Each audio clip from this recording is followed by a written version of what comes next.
All right, GM everyone, thanks for joining us today for Moledao Demo Day 2, which is the track for MoleUnicorns. So today's format is very interesting because we have a physical session right now with an online live session that is hosted on YouTube. So for those of you here, if your friends want to come, but we have not enough space, feel free to share the YouTube link because this session will be live recorded on YouTube as well. To get our YouTube link, you can go to our Twitter page, which is Moledao_IO. All right, so in our Twitter page, you can actually see the YouTube live link, and feel free to invite your friends to join us live right now, even though they cannot come to our physical space right now, but they are with us online. All right, just like in blockchain, everything is decentralized on the cloud.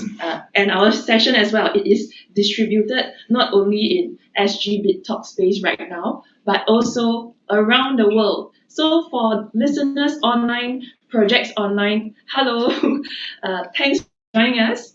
Today's format, very interesting. So if there is any technical issue, you face any difficulty, please feel free to share in a Zoom chat or share in the YouTube live chat box as well. Our staff will also help you out. All right. So before I begin, I want to introduce myself and also Moledao. I'm a community member at Moledao. My name is Yun Han. You can call me YH. Very excited to be here today with all my fellow Mole friends. We have YC here, Business Development Manager at Moledao. Say hi. Hello. All right.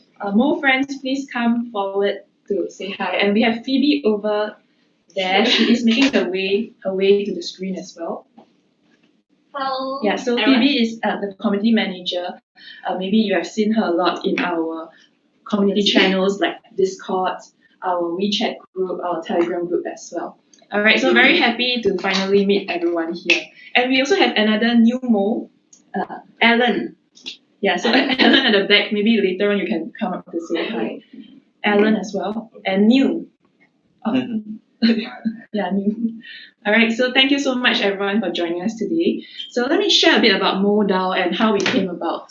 Moledao, we actually started more with community events such as hackathons, because one of our goals is to bring more developers into the space. As you all know, in crypto, in blockchain, what do we lack most? Developers to build.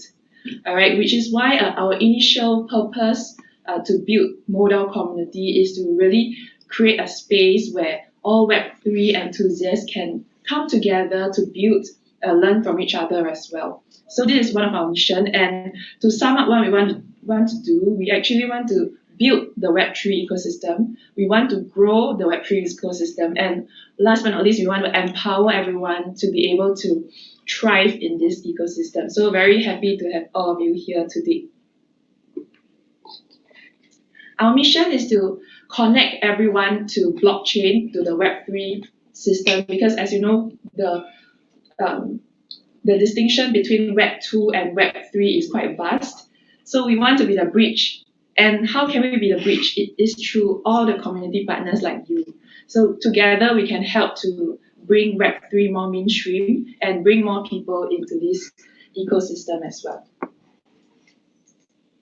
And what is Demo Day? Like the name suggests, Demo Day is for Web3 enthusiasts, Web3 projects to come together to pitch their ideas, to hear from VCs, hear from the community what's the feedback, so that maybe you can get funding, you can get mentorship, you can get more connections as well. This is the first Demo Day by Moledao, but it will not be the last. We aim to host more of these demo days, maybe in a few months, every few months. So if you have friends who have projects or ideas who want to pitch, feel free to follow Moledao on social media. Feel free to join our community and look out for the next demo day. And here is the goal for Moledao and Demo Day as well. So the goal of Demo Day is to attract high quality projects like all the projects we have today.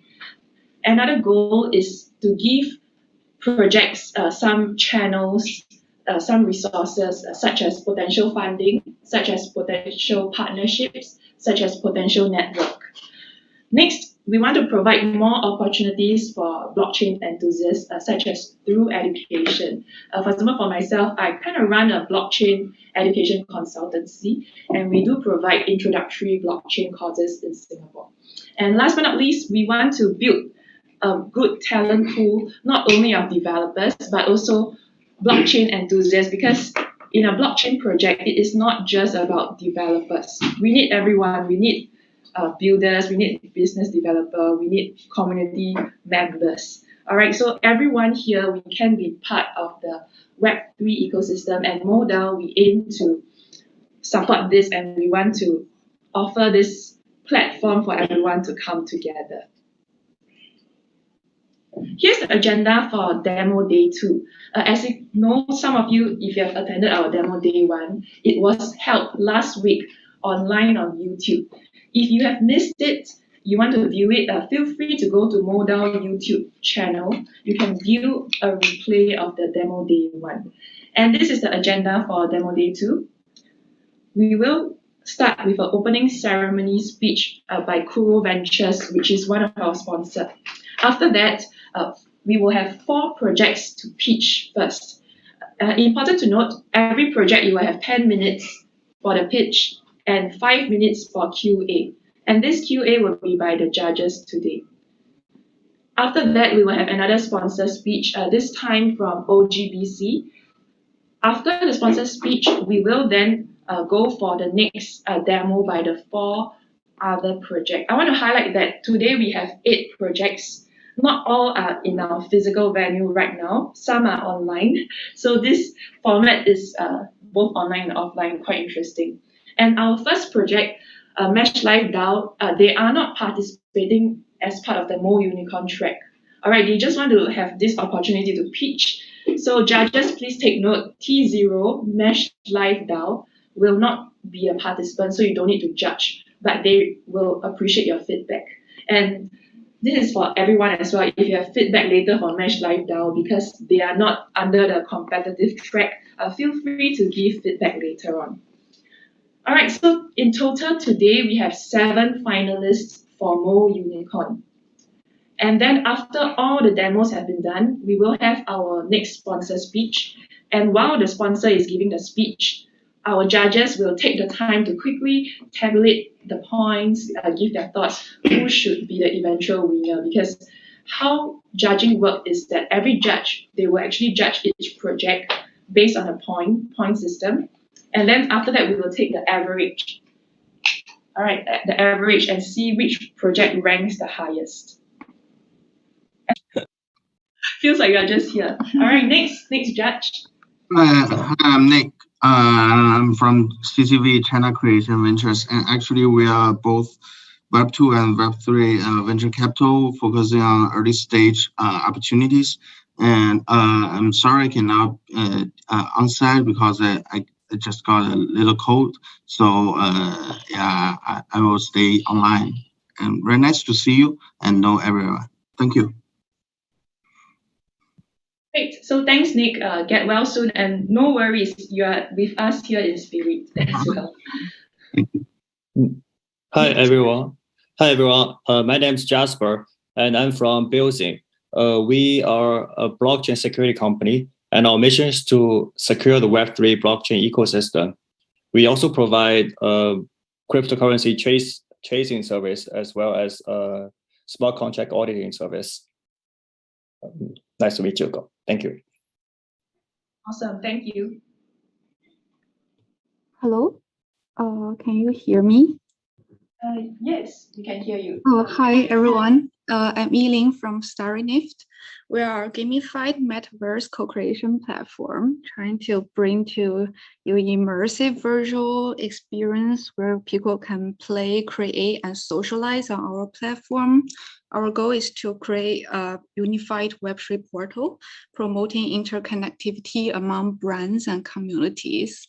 So for us, we are always looking out for potential collaborations between us and all the other projects. So for interested projects, you can approach us for potential collaboration. Thank you.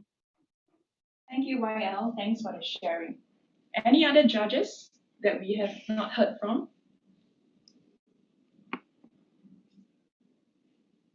Great, I think we have heard from most of the judges already. So let me just wait for 5 seconds. All right, so if no other judges, we'll move on.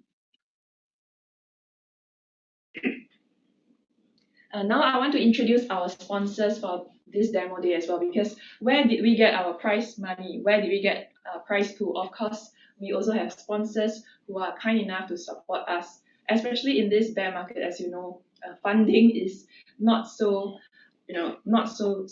easy anymore. So we want to thank our sponsor for making this event possible. Buidl, Kuro Ventures, NGC Ventures, One Global Blockchain Center, Polkastarter, Quest 3, and Starry. So thanks for all your support.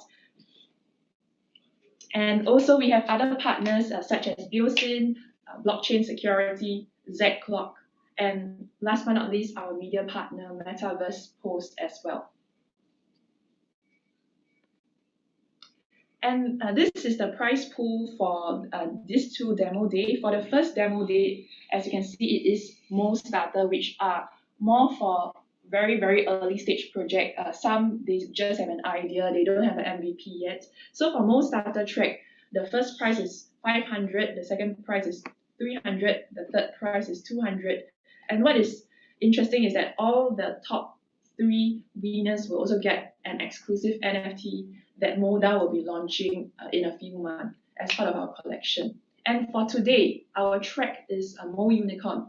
First prize 3,000, second prize 2,000, third prize 1,000, and also an exclusive NFT A and B from Moledao. So you may wonder, what is NFT A and what is NFT B? Something interesting, and it is also exclusive with governance rights. So just follow Moledao and you'll find out more. Of course, I want to highlight that this prize pool, as you can see, is not that much, and it is not the main point of this event. The main point of this event is for everyone to have a platform to try pitching, share your ideas, to network with everyone, and to learn more. So just treat this prize as something for fun, because if you are here to share, if you are here to pitch, I would say everyone is already a winner. All right. It is not like a true competition where you are fighting to beat everyone. Rather, it is a platform for everyone to grow together. And here are some things to note before we begin the demo day presentation. For everyone here, please note that demo day will be held in English, and all sharings, all Q&A should be done in English language. However, I understand that some of our demo day teams, you are more fluent in other language. So if you really want to present, want to share, want to ask questions in another language, please feel free to let any of the Mole you see here know, or any of the Mole staff, so that we can do some special arrangement for you. Next, for all shortlisted projects, please note that you will have 10 minutes each to pitch, followed by 5 minutes of Q&A from both judges in real life and judges online. So how we will do it is, let's have the real life judges to give their feedback already first, and then we will open the floor for the judges online. All right, and to give you a better prompt, we will also have a time card to prompt you if you have 5 minutes left and 1 minute left for the participant in our physical venue. So either YC or Phoebe here will be the one sharing the time card. For the projects that is sharing online, we will also give you a prompt, and this is through the Zoom chat. All right, so on a Zoom chat for online participants, we will give you the prompt when you only have 5 minutes, when you only have 1 minute left. For sponsor speaker, please take note of your own sharing duration, and likewise, similar to the projects, we will also help with timekeeping so you have a better idea. And last but not least, for judges, thank you in advance because you do have more to do, but I think you are quite familiar already because we have a private Telegram group. Otherwise, feel free to reach out to YC here, and he'll be able to help you if you have any questions, you are not sure what to do. All right, fantastic. So now is the time to begin demo day presenting very, very soon. But before that, I want to share Moledao's social media channel as well. Feel free to scan the QR code to follow us on social media. And since today's event is phygital, physical and digital, just like NFT evolution, physical and digital, feel free to hang around after party or during the session. Feel free to take photos and tag us on Twitter at Moledao_IO. All right, so that we can all see the photos and then we can retweet, and then let's just spread Web3 together.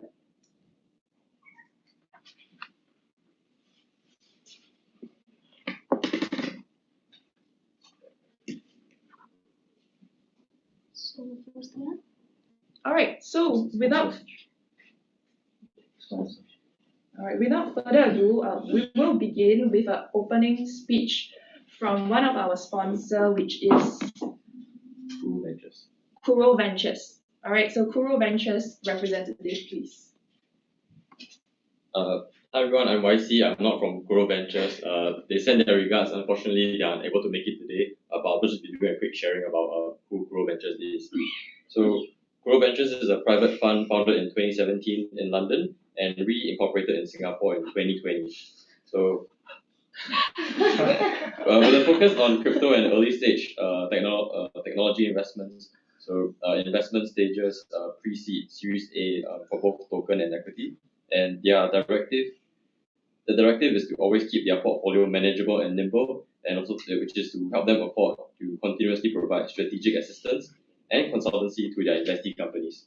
So if you are looking for more information about Kuro Ventures, you can check out their Twitter at Kuro Ventures, KUROVENTURES, or you can check out the website at kuro.ventures, same spelling as well. That's it. Once again, thank you, Kuro Ventures, for your sponsorship, and we hope to see you soon. Great, thanks YC for representing Kuro Ventures to share more. And Kuro Ventures is one of our sponsors, so feel free to follow them, feel free to check them out as well. And now it is time for the project's pitching. And for our first project, like I mentioned previously, it will be MyMetaFarm DAO. Pang Soha from MyMetaFarm DAO. I want to highlight that for MyMetaFarm DAO, they are here just to share and get feedback, and they are not part of the MoleUnicorn track. All right, so can we invite Soha from MyMetaFarm DAO up to the stage right now? Okay. Yes. Okay. All right, thank you. Okay, so there's a styling. It's Metalife and not MyMetaFarm. I'm sorry. All right, so Metalife. Metalife, yeah. We got our name Metalife before Meta become Meta. If they come before us, we're probably not able to get the name. Yeah. Then maybe you can change to MyMetaFarm. Oh no, Metalife. Not sure Metalife why is there is a important. MyMetaFarm. Oh no, it was because our ecosystem has smart mesh and mesh box. Oh, I heard of smart mesh. Yeah. Right. So our ecosystem are really smart mesh and mesh box, and Metalife is the utility part of the equation. Right. So welcome. Thanks everyone, and appreciate this opportunity to stand up here and present Metalife to all of you. Forward.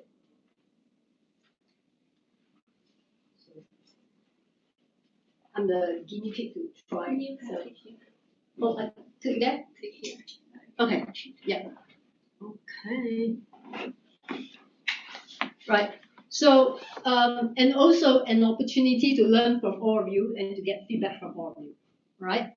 So, again, Metalife is a Web3 social network protocol, okay?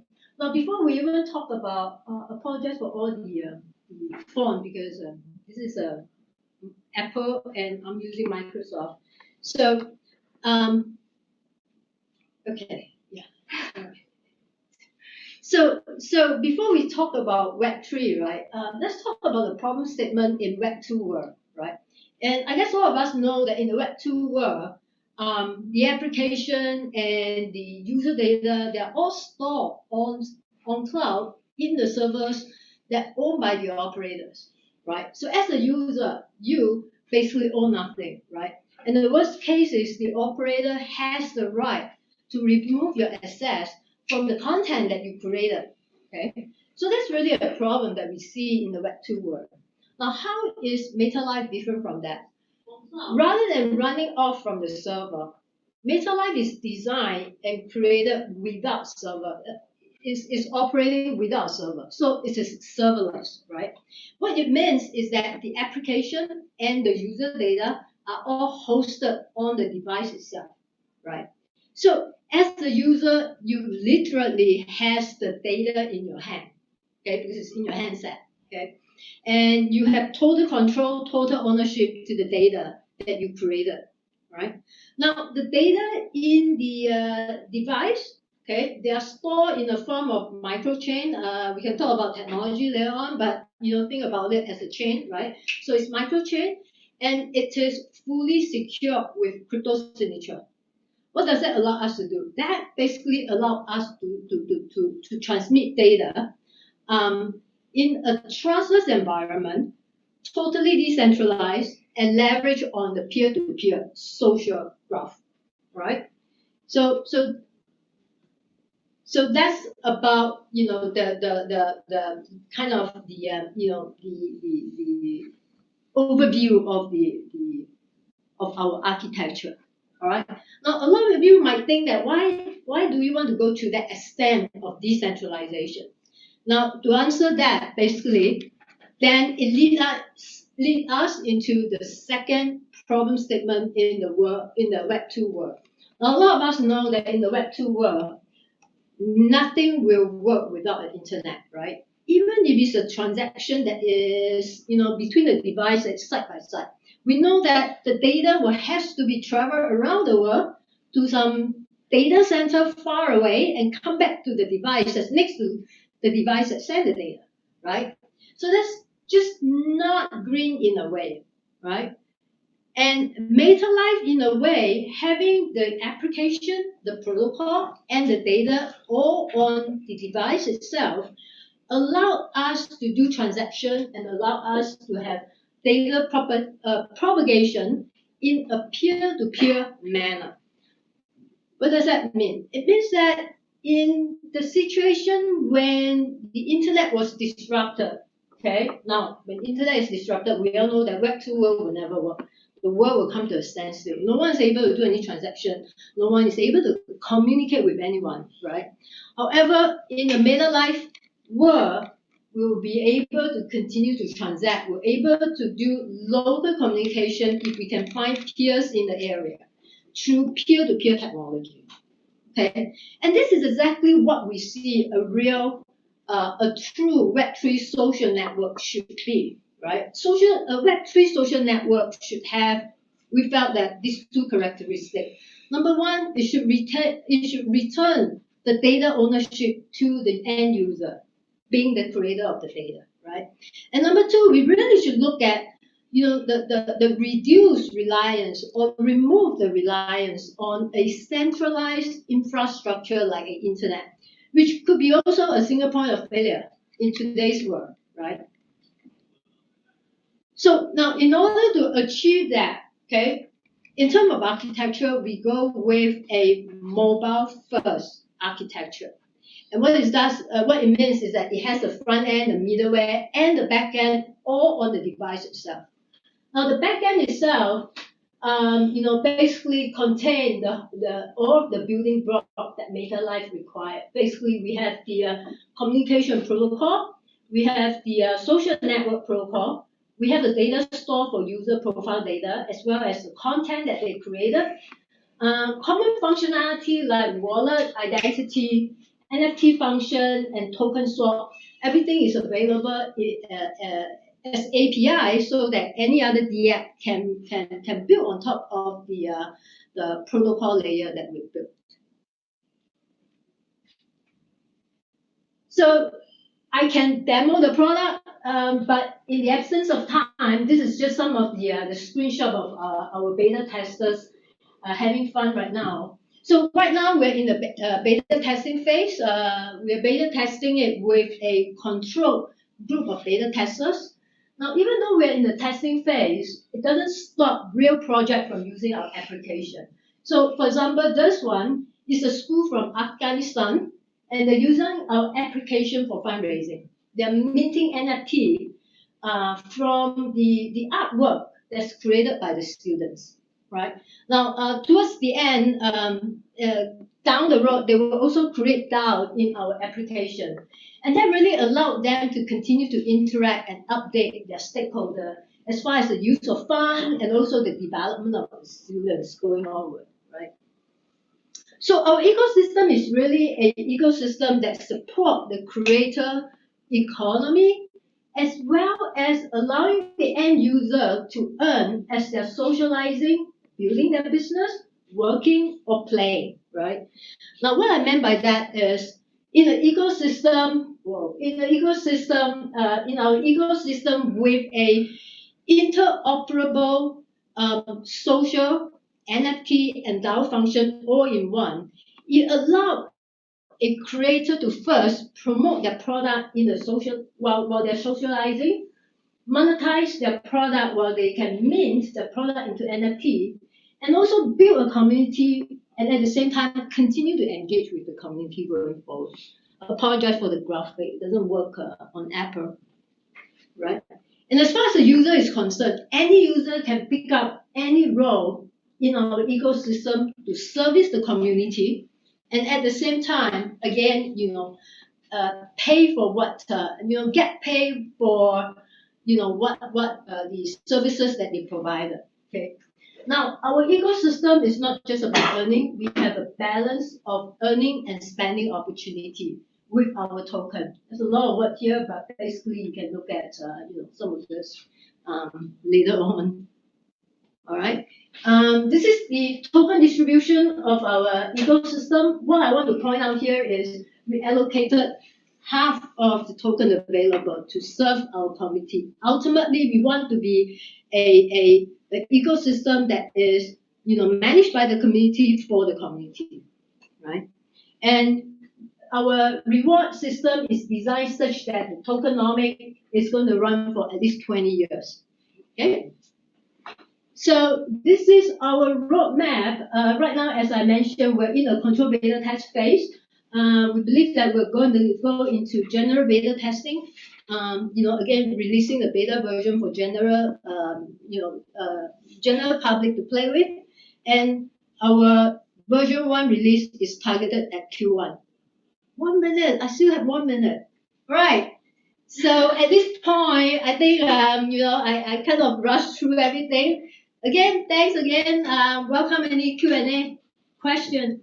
Awesome. Thank you, Soha, for the sharing about Sure. Metalife. So let me set some ground rules for all this sharing, right? We will have the people in the physical venue to ask questions first. And then after that, after everyone is done, all the judges done from the physical venue, we will move to the online judges. All right, so let me just set some ground rules. So let's hear from any of the judges right now in this space. Any feedback for Soha and Metalife? Or any questions? So what's the utilities of your token? The utility of the token, basically, if you use our token, we're working with our project. For example, if they're minting NFT on our project, we are working with the project such that if you're using our token to buy, you can use any other token to buy in the future. But let's say if you're using our token to buy, then you get, say, a 5%, 10% discount from all the projects that are on our platform. So that kind of gives people incentive to use our token more than a stablecoin, ETH, or whatever, right? All right, so let's open the floor to everyone here. Any questions, any feedback? Feel free to raise your hand and just, before you ask your question or give feedback, state your name and where you're from as well, so everyone can know. So anyone else? Otherwise, in 5 seconds, I will. So yeah, I'm an advisor for this project. It's called Metalife. So, and also another advisor is Dan Larimer, and he proposed DAO, and he proposed DAO in 2013. And actually, for the Web3, I coined this terminology back in 2003. Okay. And tonight, in the sense, I'm going to speak with a person from the W3C who worked with Tim Berners-Lee and because he knows this part of history. And I coined the term and in 2003, but it's not popular enough. And later, Tim Berners-Lee and adopted Web3 in 2006. And in 2008, and Tim Berners-Lee defined Web3 very well already. Decentralization, data ownership for users, and also the dissemination, which means user take his own data and can roam among different applications. So that's called Web3. But nowadays, a lot of people think Gavin Wood coined this terminology. So people think, okay, Web3 game will be the games with an NFT and a utility token. But that's not Web3.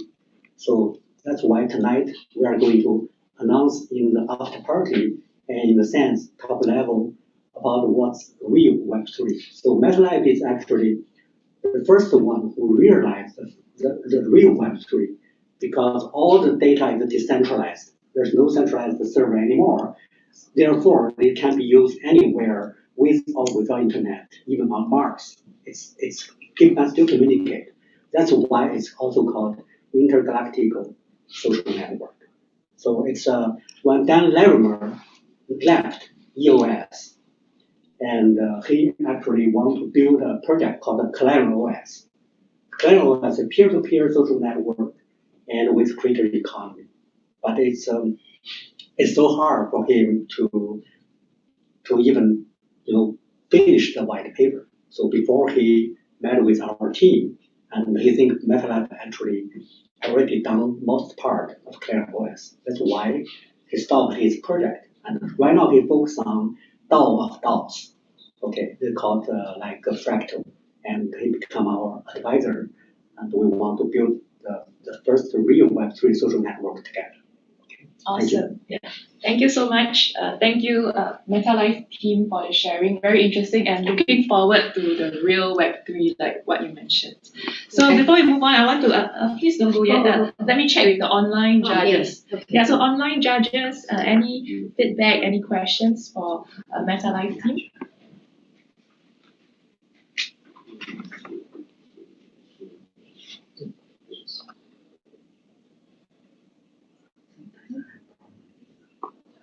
So if you have any questions or feedback, feel free to unmute yourself to directly give your feedback. So I will leave 5 seconds for this. If I hear no sound, no voice during this 5 seconds, then we will move on to the next sharing.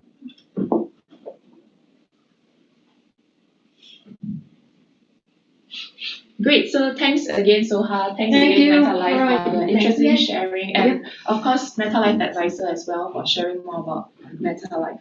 And now we will be getting straight into our MoleUnicorn track with the first project by Max Watt on Libera, which is a supply chain related project. All right, so let's hear more from Max from Libera about his solution to drive the next supply chain revolution.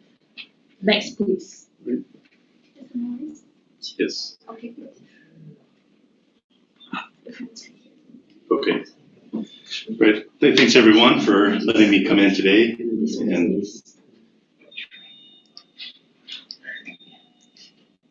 and talk to you about Libera in person. My background is in supply chain and technology, mostly in Asia. And to me, the biggest problem in supply chain that no one has solved yet is that we don't actually know what most of the people on the planet are buying. Right? Most of the people are in emerging growth markets, and their retail purchases are not captured today. But the world's largest brands, the Nestle's, the Unilevers, and others, that want to reach these billions of consumers, they need this data. They need this data in order to predict what the consumers will buy. And in a new way in which supply chain is managed after Amazon, they want to position the products for consumers that they will buy and not the products that they will not buy. It's a really relatively simple way to manage things. It's a lot more profitable for everybody when you can do that.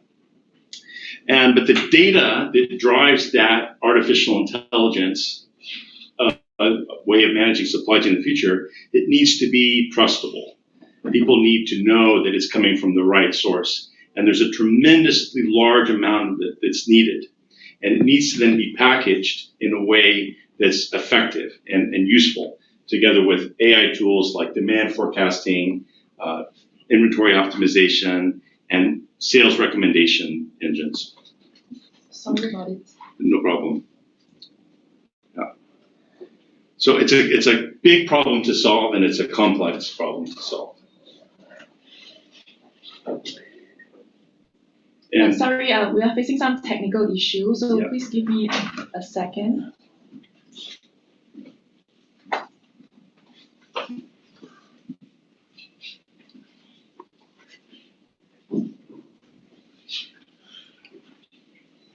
All right, sorry about it. Now we can Yeah. continue. And if you go back a generation or even just a few years ago, a lot of the brands are working off data that they would get and then make planning decisions maybe twice a year or maybe every quarter. And that's not the way companies manage their business today. Today, they need this data constantly. They need it weekly, twice a week, sometimes daily. So they want to subscribe to streaming so they can understand what consumers around the world are buying. And so we've now deployed the first Web3 point of sale device in Philippines, UAE, and other markets. And what this does is it tokenizes the data acquisition. So for small micro retailers around Asia, the cost to them is negative. They get a free app that helps them to run their business, to know what's on hand, to sell digitally to their customers, and we pay them for their data, the data that's so valuable for the big brands, governments, and the banks that want to finance these massive, growing, decentralized supply chains. And what we're really excited about is we're integrating in financing with some of the leading banks and wanting to bring in DeFi solutions as well. So to understand how this works, the way in countries like Philippines and Indonesia, if you want to set up a store, you've got to save up maybe $6,000-7,000 Sing dollars. You get your license to open up a store, and then you go out and you buy some stuff for your store, and then you start selling it for cash at a 20% margin. That's the old way of micro retail.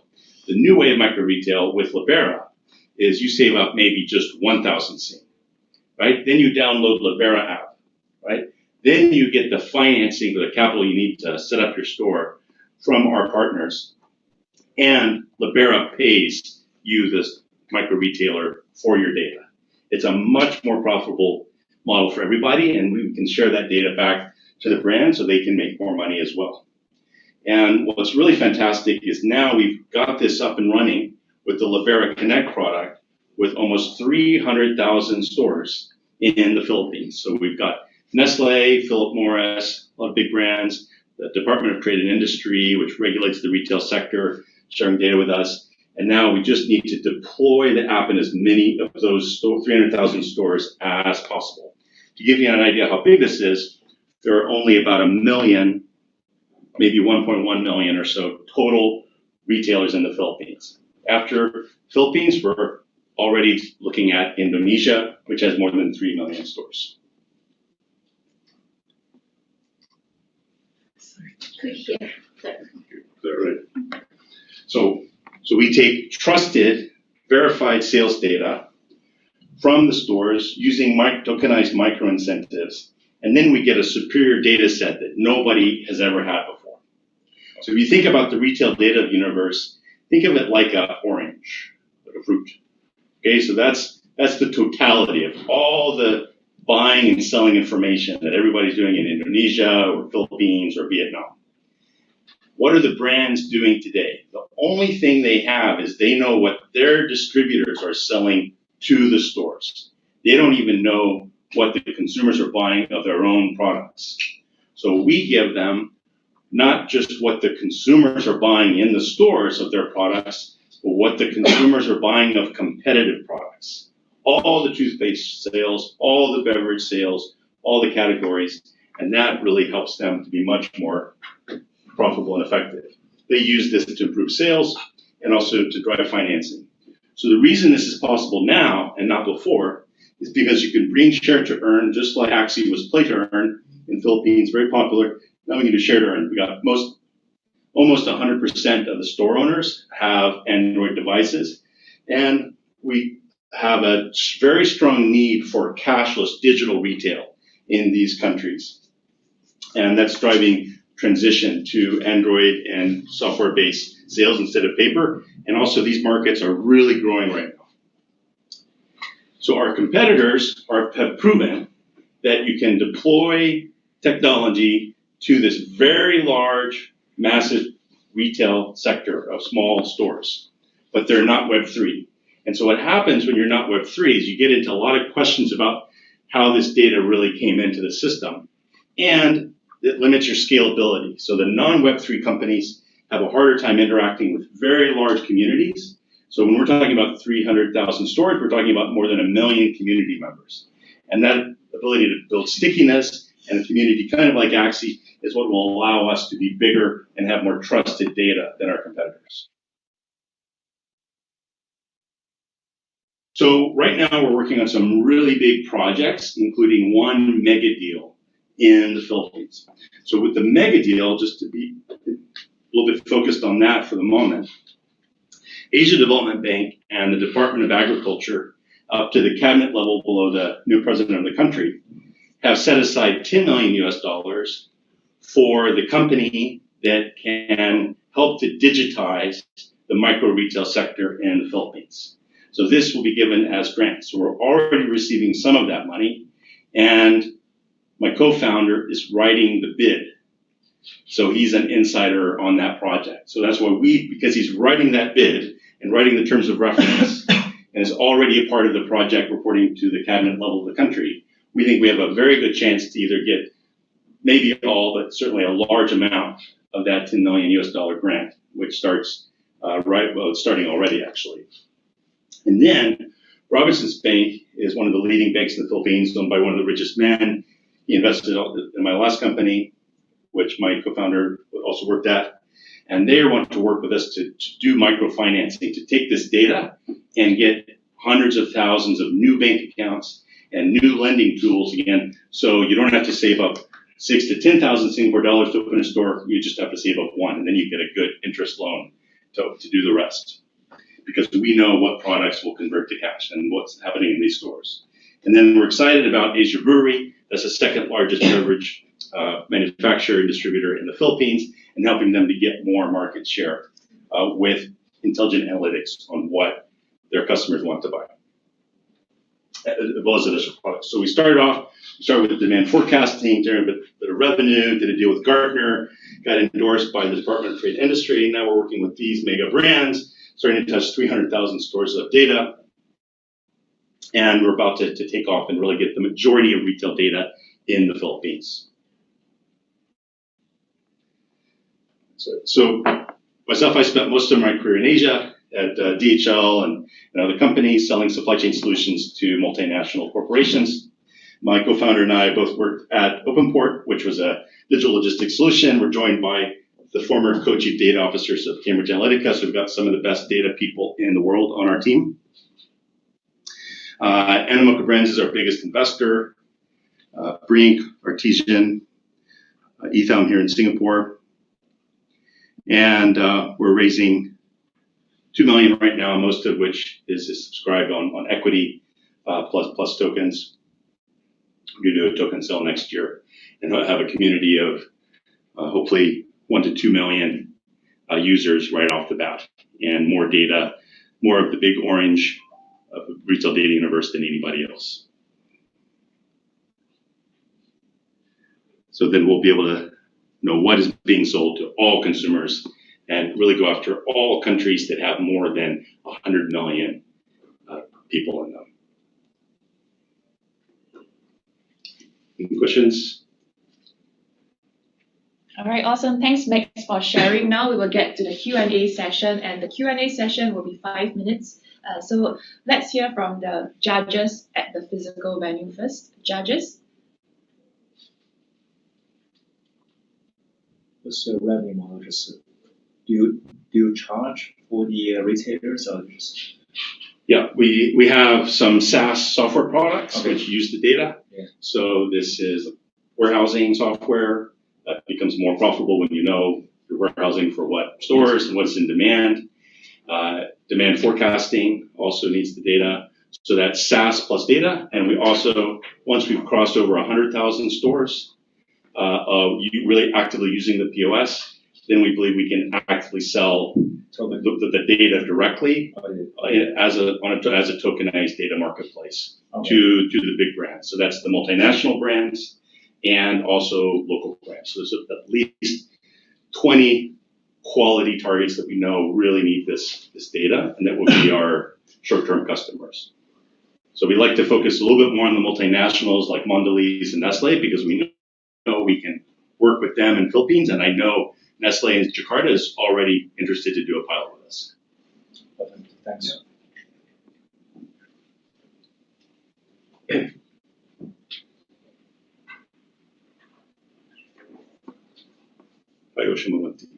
Wow, nice. Wow. So I just want to clarify, so the difference between the traditional ones with the so-called decentralized data and share to earn. So what's the kind of difference between the normal one with your? Yeah, that was normal. So what we've seen is, there's about a... Question is, what Web3 bring difference to you? Right. So you have two main competitors. The main competitor internationally is Nielsen. So Nielsen uses cash to go out and do sampling in the market. Yeah. And then they bring that data, and then in Singapore or the US, Nielsen has the whole orange. They have the total data set, right? Because they can get it from the modern trade stores, which is almost all of the market. In Philippines, Indonesia, they don't have it. And they say they don't have it. They just do cash-based sampling. It doesn't work very well. No one knows really how this data got in. Nobody knows who gave money to who. And it's a very inaccurate, incomplete data set that definitely cannot be used for AI-based supply chain management. That's Nielsen. So we're starting to outcompete them. Then you have the Web2 point of sale solutions. And what happens with the Web2 point of sale solutions is they tend to hit a ceiling where they have a hard time scaling with data. And what we believe we can do, and if you look at play to earn as an example, is you can get a really big community much more excited about your platform and much more excited about the benefits. So we can offer them staking benefits, and we can offer a very enhanced level of trust, because we can show that Nestle buys the data and the smart contract links the economic transfer of that data purchase all the way down to hundreds and thousands and eventually millions of small businesses. And we can show that that link is clear and trusted for everyone. So those are the two main things, is building a community, building trust, and building a different type of incentivization that you just can't do with cash-based purchases of data.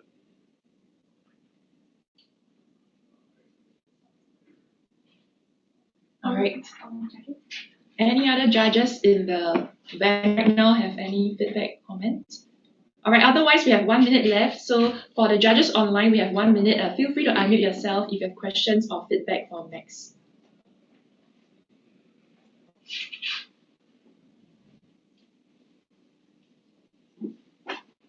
Yeah, Polygon is our main partner on the back end. So part of their grant program, and it's working pretty well for us. Right. Judges online, do you have questions and feedback? Feel free to unmute yourself. Thank you.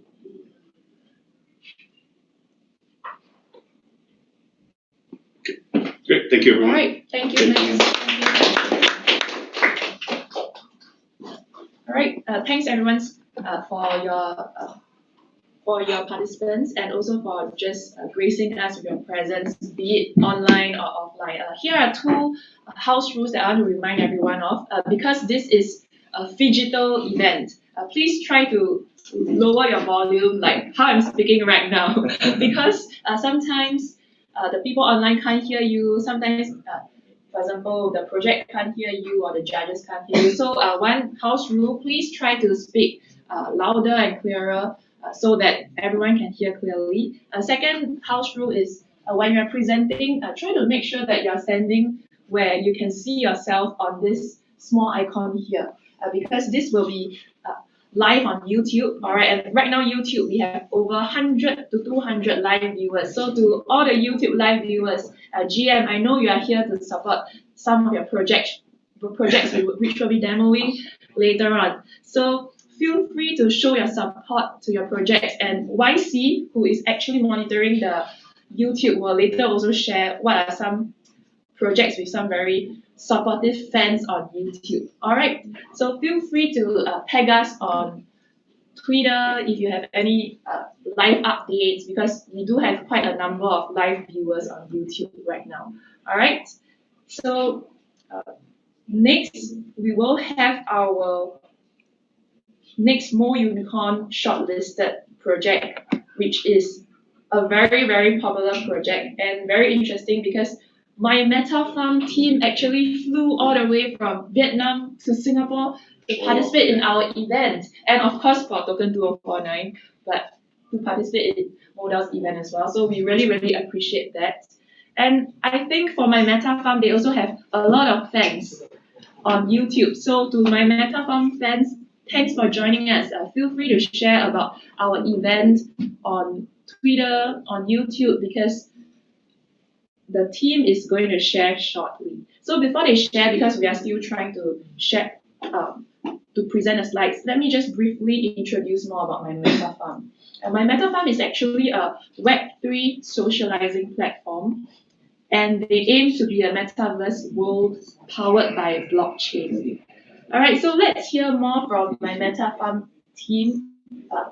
True Nyung from MyMetaFarm will be the one presenting. So True Nyung, please, over to you.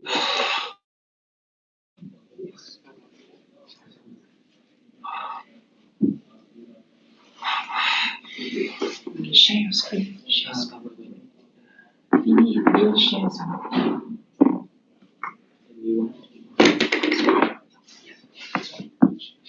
Okay, I just found there's a picture of Tim Berners-Lee there in this room. Oh, yeah, really, yeah. He's the founding father for World Wide Web. So he adopted Web 3.0, this concept, in 2006, 3 years after I coined this terminology. Need to share some? Is there any video? Yes. It happened he is in the room. You share some. And tonight I'm going to announce with his colleague and on the web. Share, there is no sound. Yeah, no worries. Yeah. 集成理和 ABGA 和 XT。 To all waiting, sorry, we are still trying to set up the presentation. So give us a few seconds and then we will be able to start the presentation.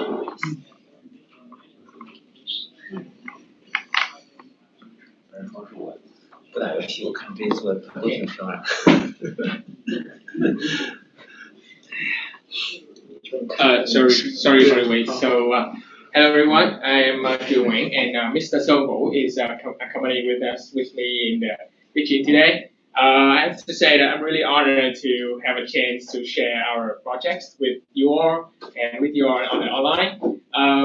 So our project is MyMetaFarm, and before we go into our projects, I would like to invite you to see our video about the project. Yes.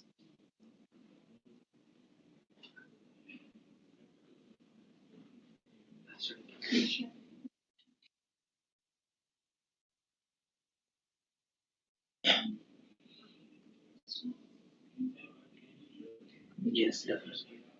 Yeah.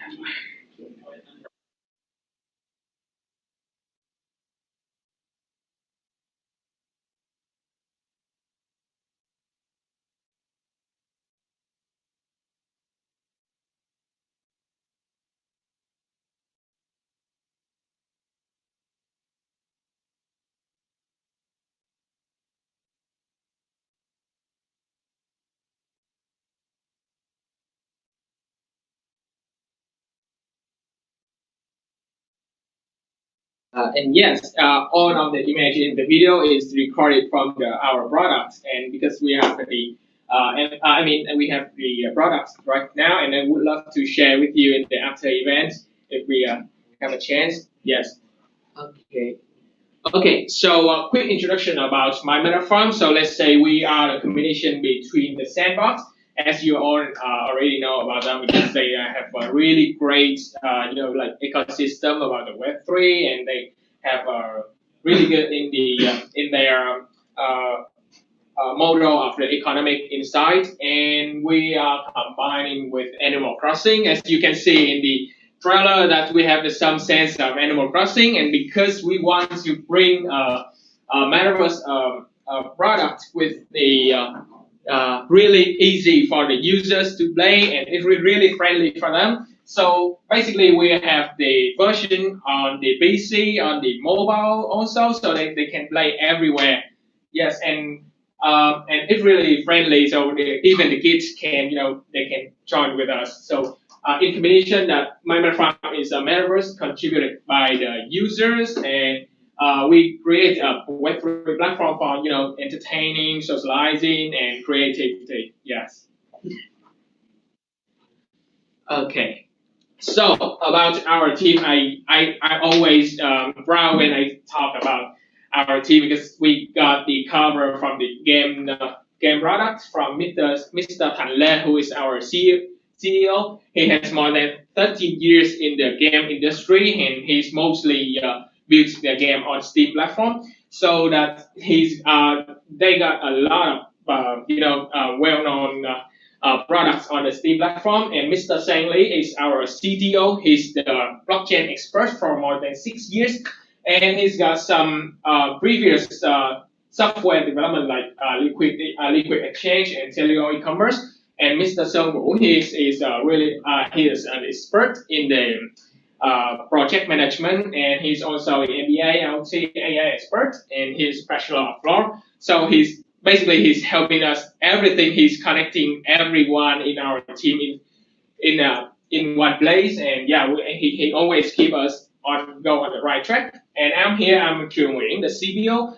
I'm in charge of taking care of the product, so it has to be great before it's released to the users. And I have more than 6 years in the research about blockchain and crypto and so on.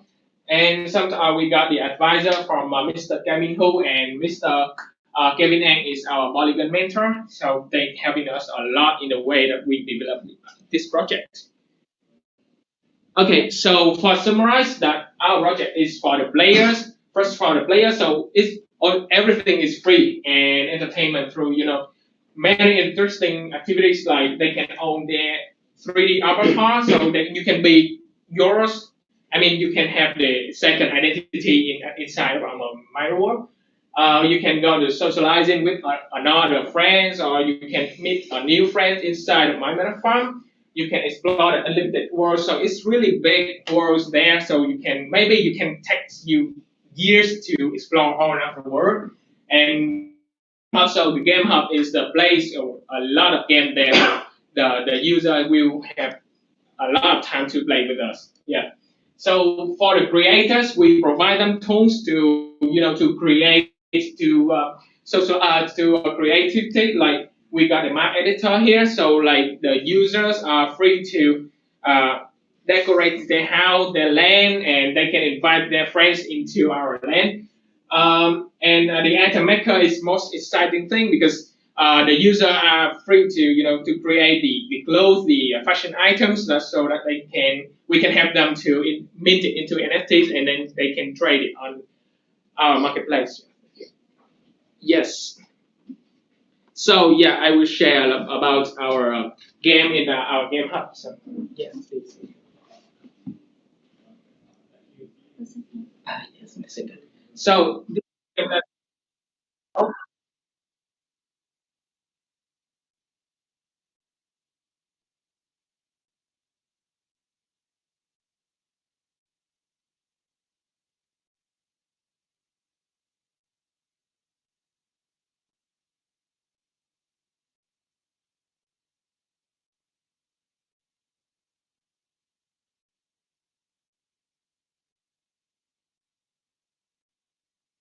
yeah, so basically it's really interesting, and you can try after in the after party.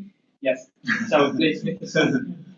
Yeah, so I said, yeah, you see that we have a change in the game building, but Metaverse is not only the game. We have the gaming, and we have quite a few more features adding in the whole ecosystem. And yeah, the two games are the first one we add in our ecosystem to get users, to get people into our virtual society. And from that, yeah, we also see how to monetize monetization. So in-app purchase or NFT collection, yeah, you see that the digital fashion could be the NFT collection, digital land could be NFT fashion, or the pet dragon you just see could be the pet inside Metaverse as well. And yeah, in-app advertisement, when we get enough users, then certainly the brands could take it in account to target the right users. And a subscription fee, minting service fee, will be applied in one certain when the market is fully accepted by the users. And so far, we have run up to the closed beta test. Yeah, we have the product in hand. Please just go to Mr. Chiu in the after party to see it. And actually, we haven't run any marketing campaigns yet, but we appreciate the Japanese. They have run organically in our community, with like 50, almost 50% in our community now, following by Indonesia and Vietnam. And we gain approximately 50,000 people in Discord. The marketing campaigns will be launched upcoming in 2 or 3 weeks later with our 2 games and the full open world. Please follow us to check how we grow. Again, appreciating the Japanese to be active in our Discord and their creativity as well. You see all of the designs on digital fashion and their creativity using our tools. So thank you again. If any Japanese is in live.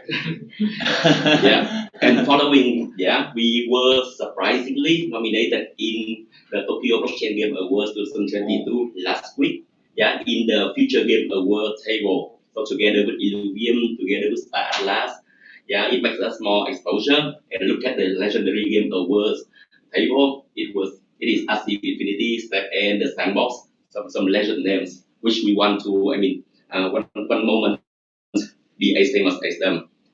We were also in the finalists of Moledao last a few months ago, yeah, at some more hackathon prize. Yeah, and not only the users, we have to appreciate the partners as well. We welcome all of the quality projects to be our partner, and we grow together. Yeah, here we have Wu5, they build one bank inside our metaverse. We have Voice First to create the voice assistant inside metaverse. So some NFT with could adding the voice utility inside. Chainalysis to verify the user. And yeah, Dava for their product. And 2 more special activities. One is IDA and Meta Accelerator Program for us to build the metaverse with data responsibly. We are joining in their program in Singapore as well. And the second is Google Singapore to support us in marketing, in the campaign marketing upcoming.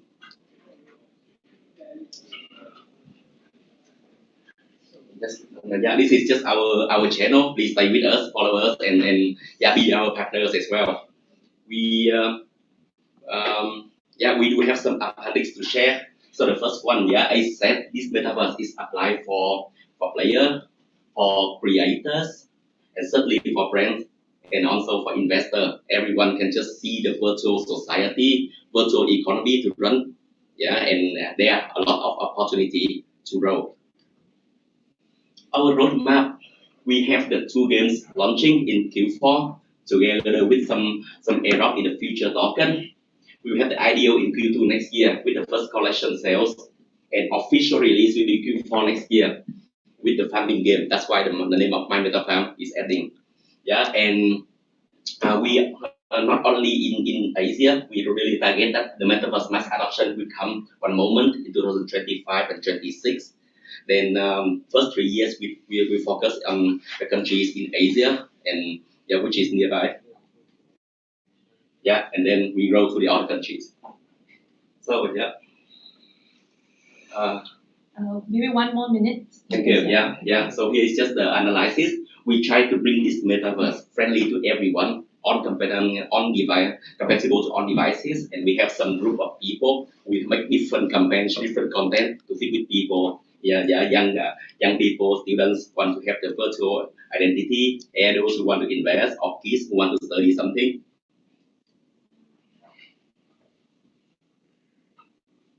Yeah. And this is the utility of our token in future. So the whole ecosystem would use the MMF token, and we have the clear design on tokenomics to avoid inflation rate of the metaverse. And lastly, we keep adding the utility on the token or NFT by share experience of gaming, creativity, or socializing. So that's all about our presentation. Thank you for listening and welcome all of the questions. Thank you. Round of applause. So thanks MyMetaFarm team for the awesome sharing. Let's hear from the judges in a physical location. So reminder, judges, before you feedback or question, please introduce yourself, share your name and your organization because today's event is digital. All right? Okay. So judges in the physical venue, please.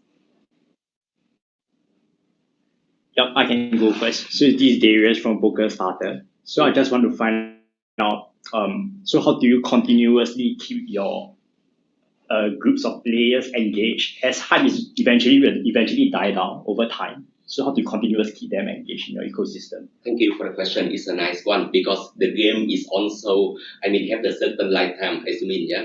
So we are not only one game. Actually, we are like a game hub. We keep our strength is a professional game studio. Quite successful with some games, and we keep producing the game. We are open with the other people to add the features as well to keep the users and the rest the citizens inside metaverse. Yeah, and not only the gaming, creativity is one of the models as well.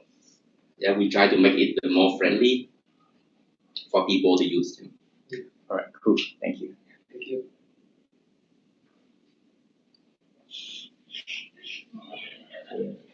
Will you provide, Candice from your mentioned, will you provide the editor to the external game developer or no? Yes, this is the kind of platform, but not now. First, we have to really ensure the citizens get it by our in-house game studios and products. And later, we welcome the partners. To be honest, the rest is quality control. We have to really control the quality of the metaverse. But we do welcome the partners. We do have some partners already, and we do want to have more people roll together with us. Yeah, so to add in with MetaSung, so that's why we are having some partners that we show here. So like, for example, Voiceverse is the special partner. They can add in the voice technology inside of MyMetaFarm for the socializing features. And for Deva, so like they are an NFT game, so it's easy like this. So like the NFT of their product can run around the city of MyMetaFarm is a way of enhance the utility of the NFT. We give them exposure and they have us as well. That's the way we grow together. Yes. Great. Any other questions from our judges at the physical location? All right, so now for the judges online, feel free to unmute yourself if you have any questions or feedback for MyMetaFarm team. Hello, Yiling here from Starinift. Thank you so much for the presentation. It's very interesting. But may I just quickly ask 2 questions? First of all, I saw in the deck that you have like deep communication partners that are finance partners, business brands. So like, for these partnerships, how does it work exactly? How does partnership work? Yeah, so regarding partnership, we do have the BD team, yeah, to just, receive the request. And we also do a lot of activities to approach the quality partners. Yeah, our main the key point is adding quality to the metaverse.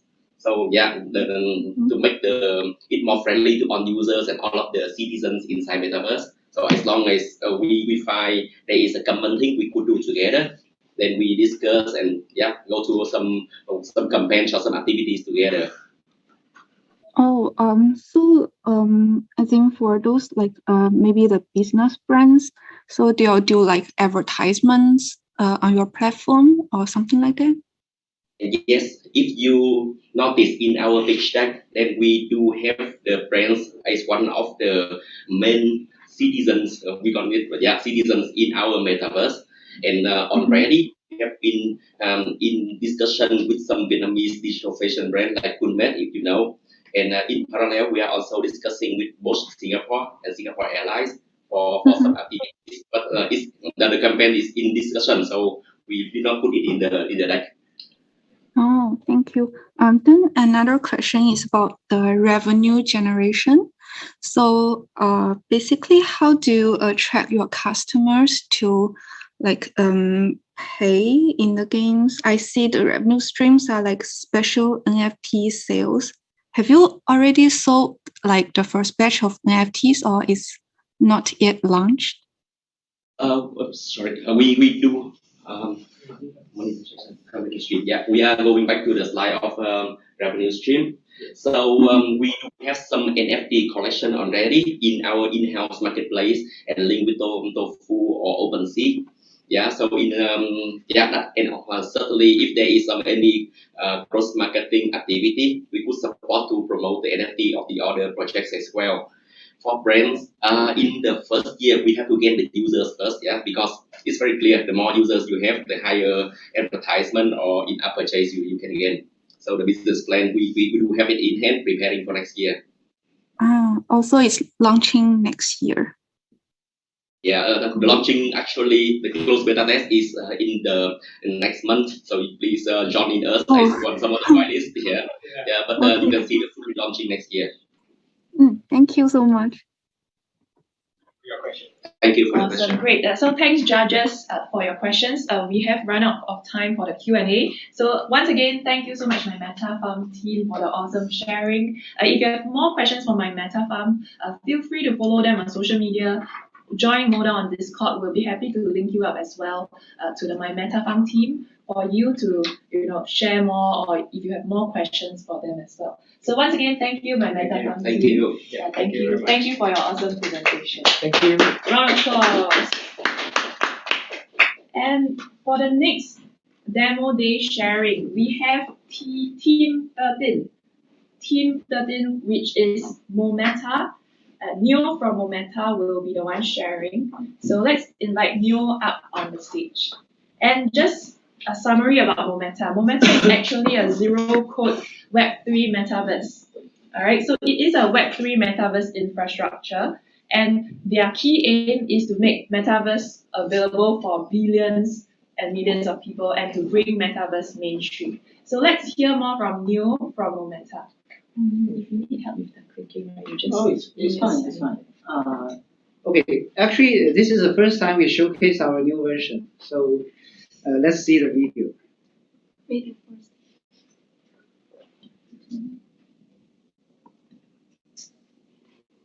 Daylight first.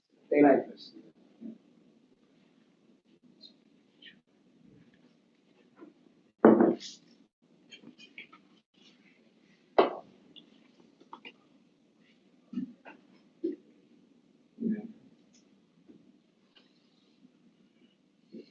You see the video.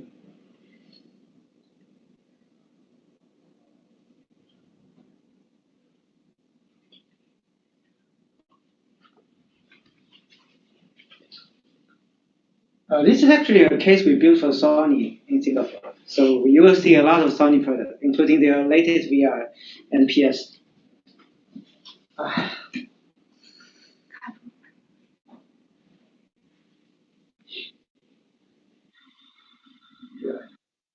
sound is very important.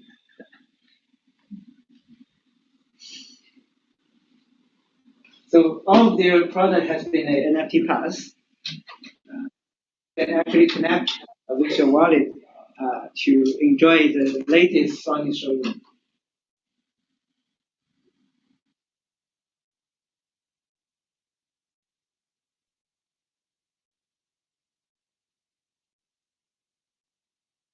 Actually, this is a program I went last June to.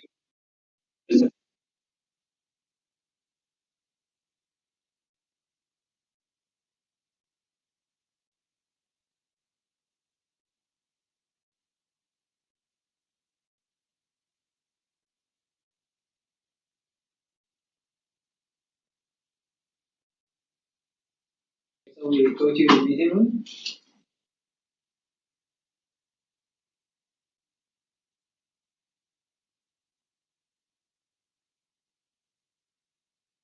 A lot of people they argue that this is just a camera video. No, this is 3D. Completely 3D.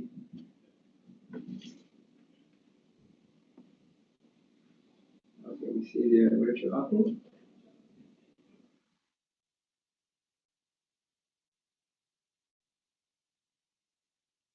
Here's the CBD area of London. You will always hear the loud noise from the flights from the London City Airport. Okay. Then, yeah, the dark night with rain.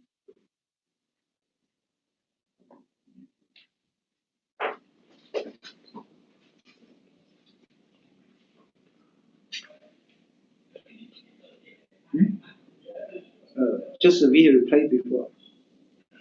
Yeah, at night. Yeah, that's right.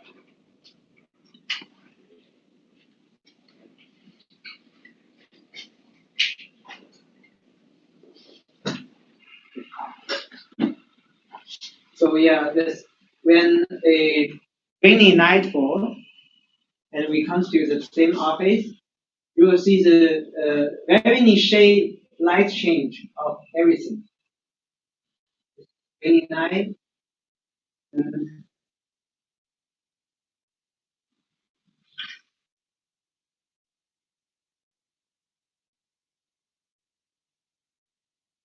This is actually not the issue. If I have the chance to show 4K screen recording, it is just unbelievable.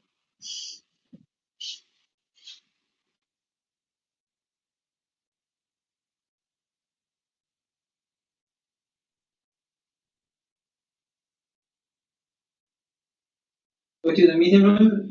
We turn on the light.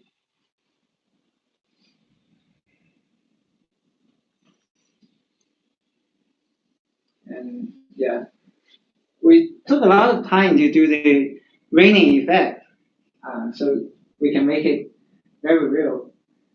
And most importantly, so I think we'll just skip the slides. We use the slides before. Yeah, I think there are very few minutes left.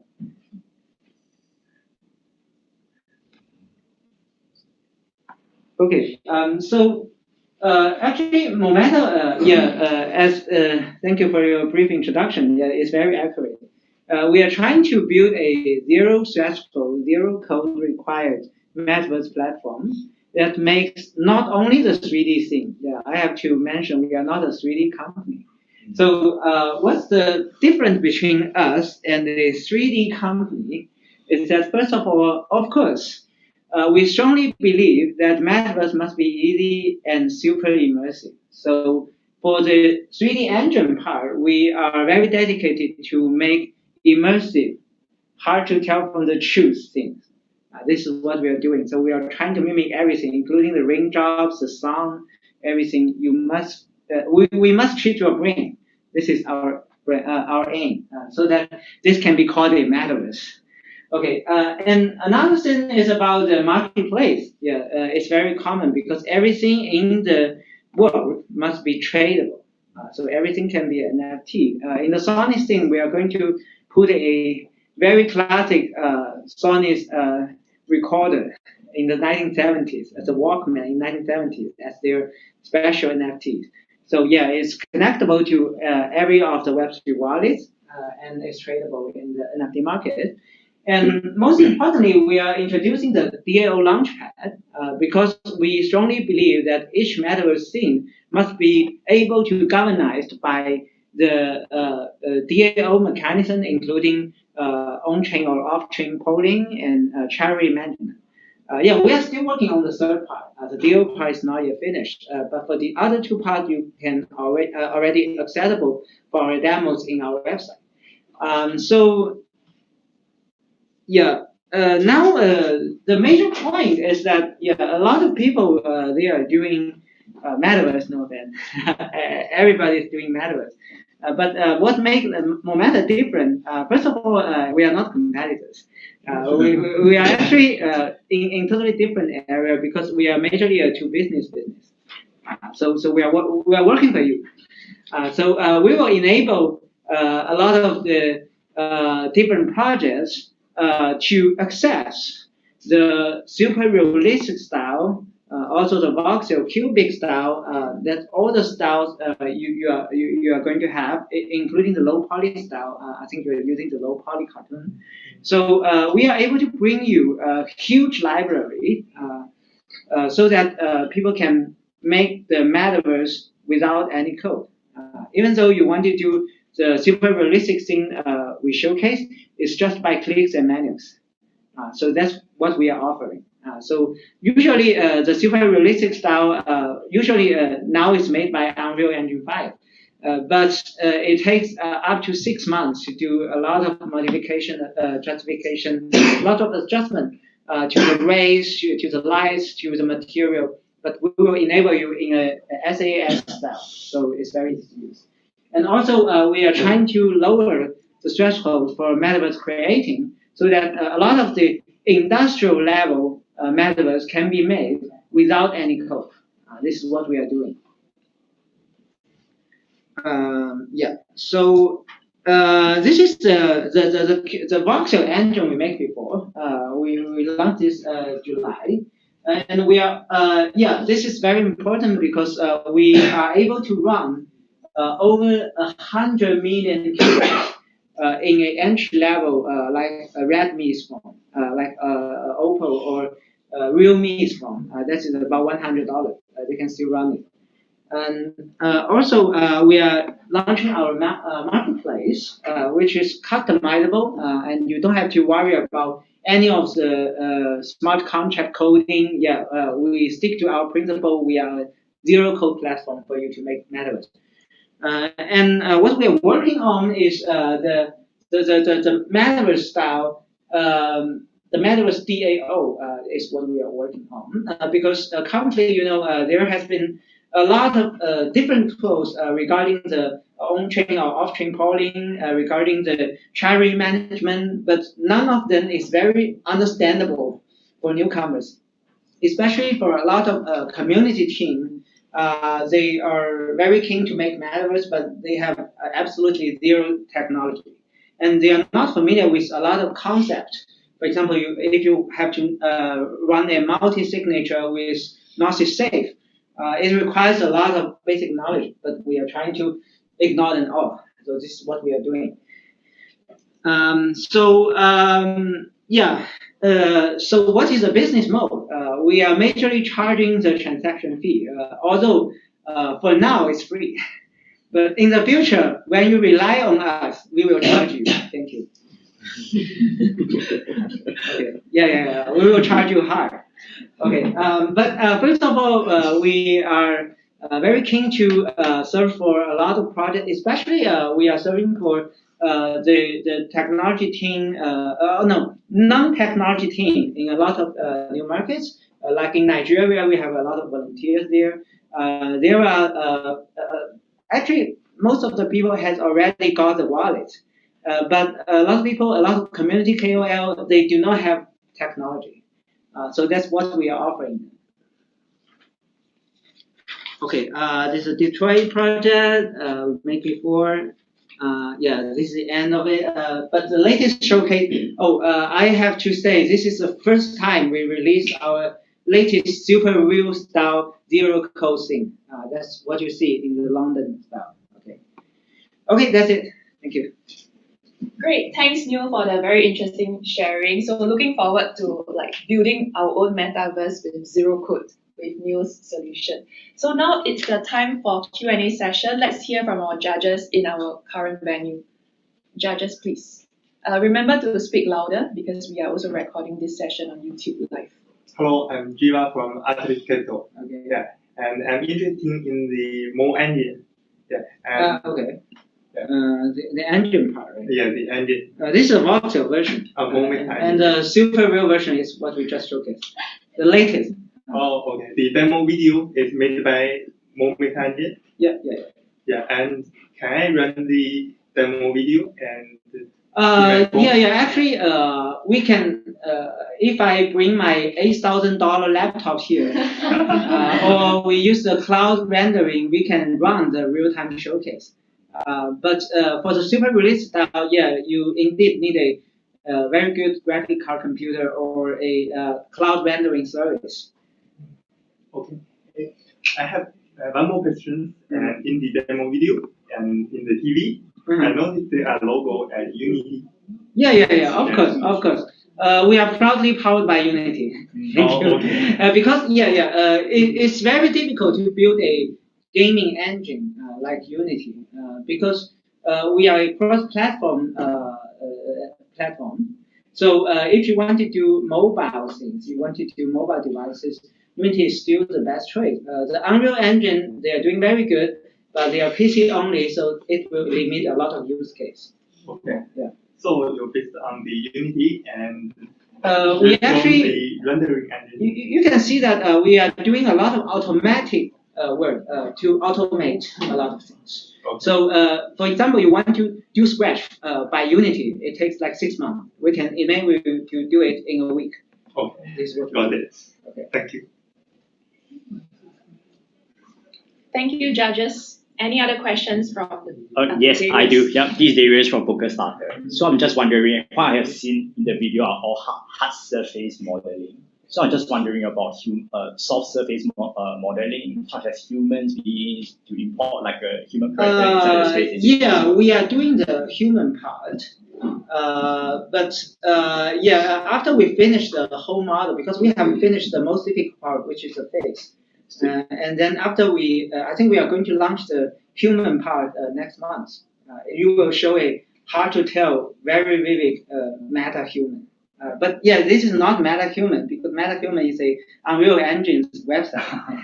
But we are also doing the meta-human part because we also want to enable the projects with the ability to bring super realistic human. All right, thank you. All right, so now let's hear from the judges on Zoom. Judges on Zoom, feel free to unmute yourself if you have feedback or questions. Thank you.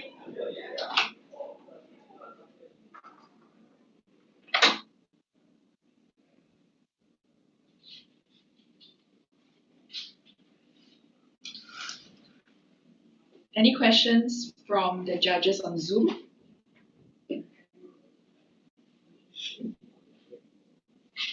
If not, we switch to some audience here. Yeah, because I think the audience here have a lot of questions. Audience?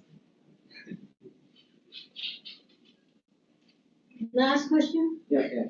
But it's so hard from Metalife. I used to do Unity rendering. Yeah. I came from real estate background. Okay. So in 2004, we were trying to do exactly what we were doing. It's very expensive, very inefficient. Yeah.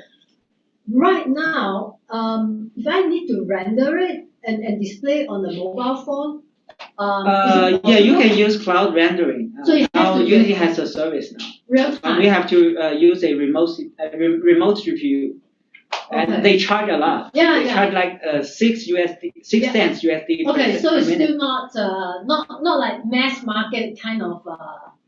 So for the new market, if you want to run standalone version, we strongly recommend our voxel engine because this is we do a lot of optimization on low-end smartphone. Okay, interesting. I'd like to find out more later. Yeah. We can connect later after the event. Okay. All right, so just nice, we can have maybe the time for one more question. So anyone online have questions, or we will take another question offline. So in 5 seconds, if no one speaks, then forever hold your silence. All right, and talk to Neo during the after party. All right. Fantastic. Okay. So thank you, Neo from Momenta. Thank you for the wonderful sharing. All right, so we have heard from 4 amazing teams. And then before we hear from the next 4 shortlisted MoleUnicorn team, we will have a sponsor speech. So now let's invite our sponsor, OGBC.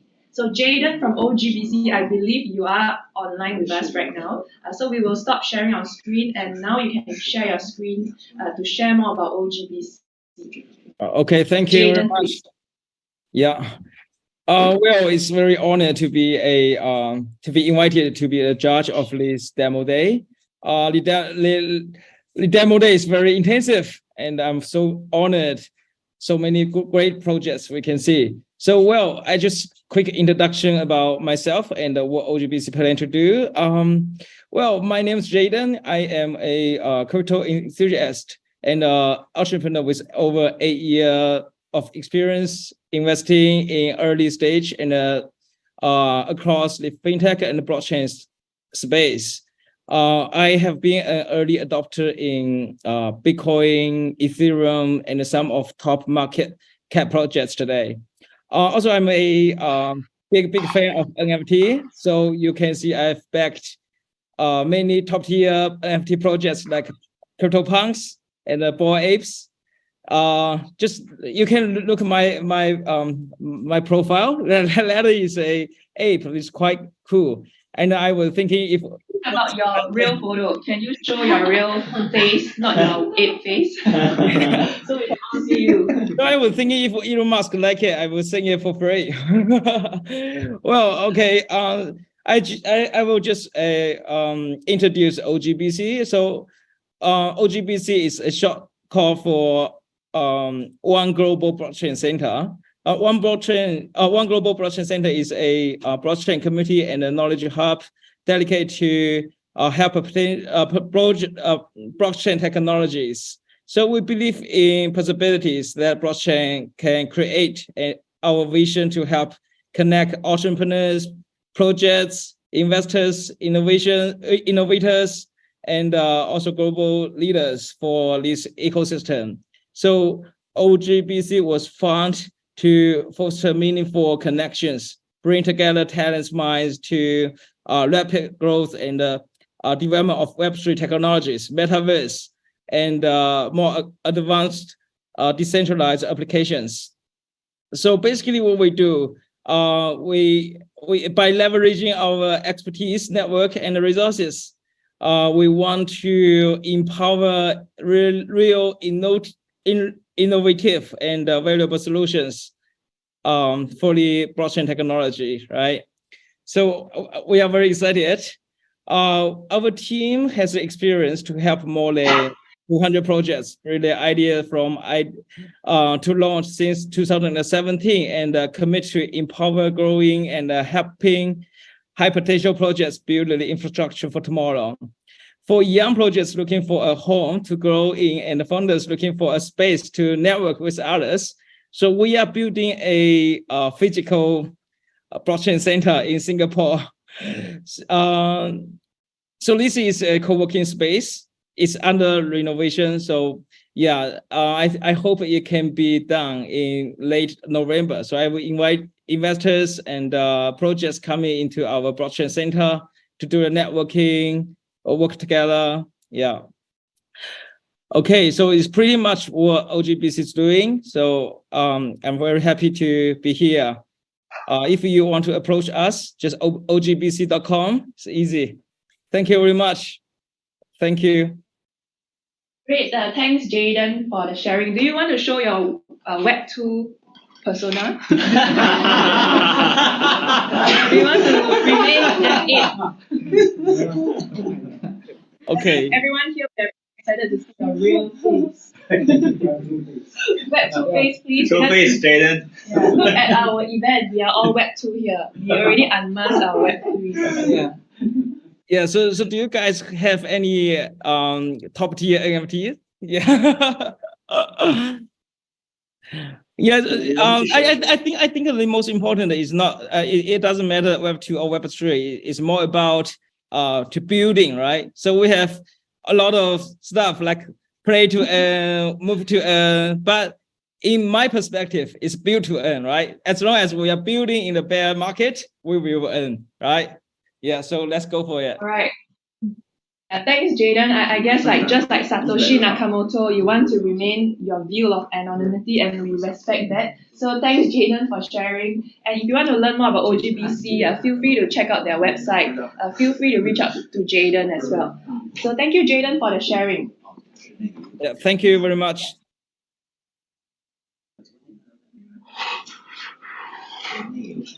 Great. So now that we have heard from our sponsor from OGBC, we will be moving forward to our 4 more finalists for MoleUnicorn. So the first one will be an online sharing. So this sharing will be online. It will be Lee C from Web3 Crunch. So a bit more about Web3 Crunch. It is the Web3 version of Crunchbase. So let's hear more about Lee.C Web3 Crunch and his vision for a Web3 Crunchbase. Lee, please. Hello. Can you hear me? Yes. Okay, wait a minute. Hello, everybody can see my screen? Jaden, and if it's possible, please feel free to on your video so that Hello? everyone can see you. Can you see my screen? Yeah, we can.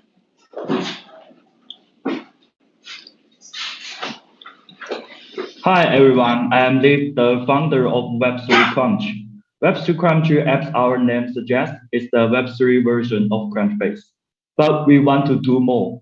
Our vision is to build an open knowledge database for Web3 that help people discover valuable data in the Web3 space more intelligently. Let's see the current problem. Web3 has a lot of valuable data that needs to be discovered. If we still use the traditional Web2 approach, we can no longer solve the problem of Web3. We found 3 pain points that are not well addressed by similar products in the current market. First, information is scattered across platforms, and there are not all-in-one protocol to aggregate this information.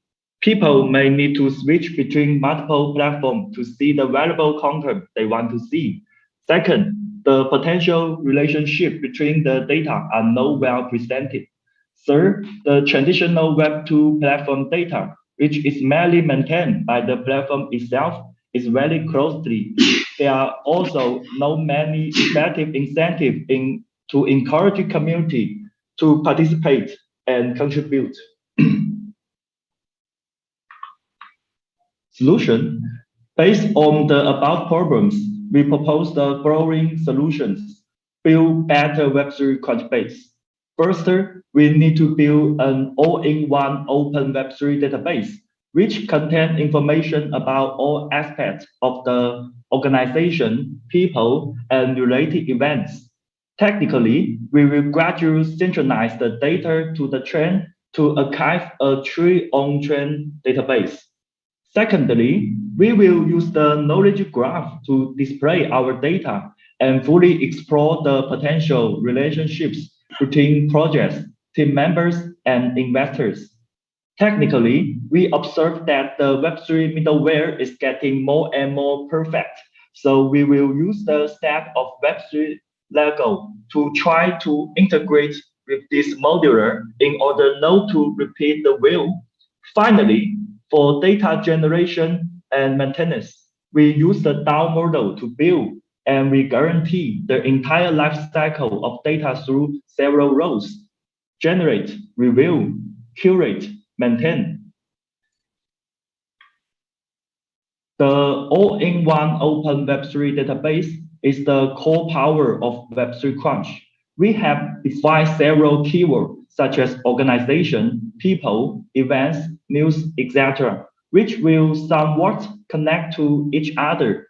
Initially, we will mainly focus on event information such as investment and financing, funds, etc., and then gradually expand to more related events and on-chain data integration.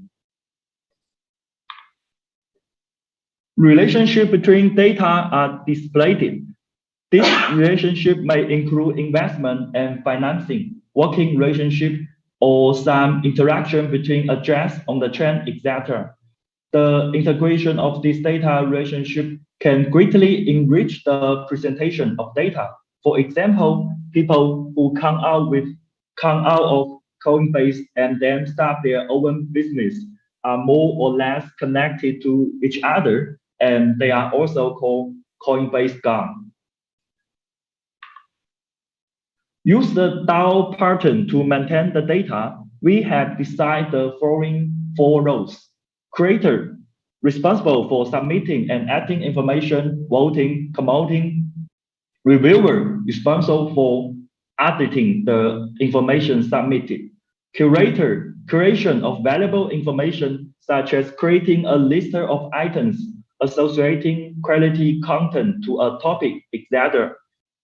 Indexer, synchronize data to the chain and facilitate future traceback to contribution of each data record. Market. Investment in Web3 market has grown rapidly in recent years, with Dotmetrics and Masari reporting a total funding of $30 billion in the first half of the year. We have also observed that more and more Web3 investors and entrepreneurs are jumping into the Web3 movement. In last month, Dotmetrics was acquired by Masari, which had been free to use despite its poor user experience. This is a great inspiration for us to continue to take ideas I have at the beginning of the year and build a great tool for Web3 entrepreneurs and investors that can really help them mine the goal in Web3, reduce the information gap between entrepreneurs and investors.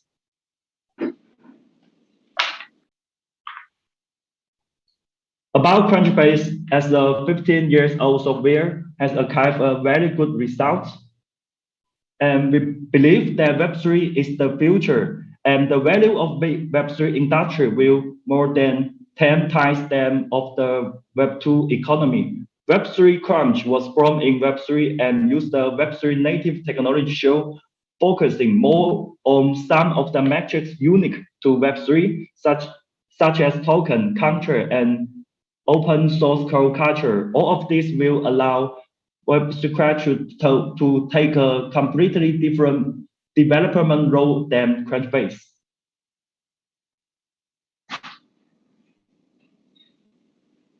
Oh, can you see my screen? Can everybody can see my screen? I see the plan second. The idea of Web3 Crunch is the first time on my personal need to do some project research and then gradually involve to open Web3 knowledge database. It took our team to about 1 month to put the alpha version online and start the internal test. This is our roadmap. I'm the founder of the Web3 Crunch and I'm a full stack developer with 10 years Spark experience. And our team is made up of experienced developer and product manager, including myself. 4 of us are working on Web3 full time. This is our advisor history. Let's see the alpha demo.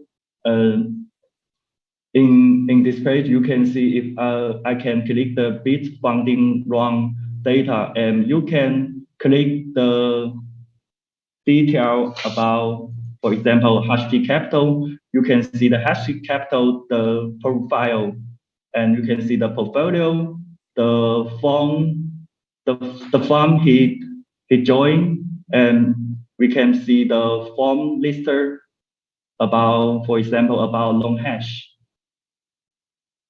And you can see the merge and acquire data in this page. Furthermore, it's important to know that we have more features waiting for you in the beta and free release. So stay tuned. This is our beta version prototype. And you can see we can discuss more about this organization, more discuss about the people and some events, and you can connect with your MetaMaster to login. Yeah. Finally, thank you. If you are interested in our project and want to learn more about detailed information, please feel free to contact us. Thank you. Awesome. Round of applause for Lee. Thank you, Lee, for sharing. So now let's move on to the Q&A session. Judges? Hi, Lee. This is Han from IDG. I have applied for the beta testing of your product, I think 2 weeks ago, and really like your idea. I want to know where you get the data for most of these crypto investments. Some are very privacy, not disclosed. So just want to hear your data source. Okay. For the alpha version, our data mostly from the DOF metrics, and in the future we plan to use the crowd to all media station, and we will submit this data from our community in this room, in this part. Yeah, this part we will encourage our community to submit data for us. Okay. And what's the okay? So essentially, they will get rewarded if they submit the data. Is it? Just what's everyone can submit the data, and we will have the reviewer role to audit the content. Would they be a kind of a conflict of interest, or just disclose of confidential information? I mean, just in general, if I invest in some projects, I don't want anyone else to know unless they sign an NDA. You mean how can we know is the right news about the fundraising news? I mean, basically, just what's the point of telling someone else about this funding round? How much? Who has invested what? Sorry, I can understand your question. Asked, 因为有些信息是 confidential 的保密的 so how you get yeah, what's your method? Oh, okay, I know. First, if you submit the information on the Web3 Crunch, it will be public. You can see the announcement. You must have announcement, so it will isn't a privacy information. Can you understand me? Yeah, I understand you, but don't worry. I'll just ping you on the Twitter. Don't worry. Yeah. Okay, thank you.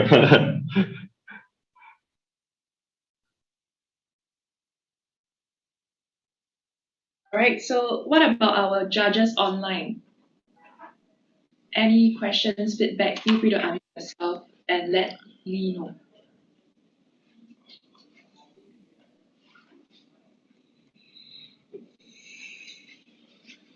Anyone here?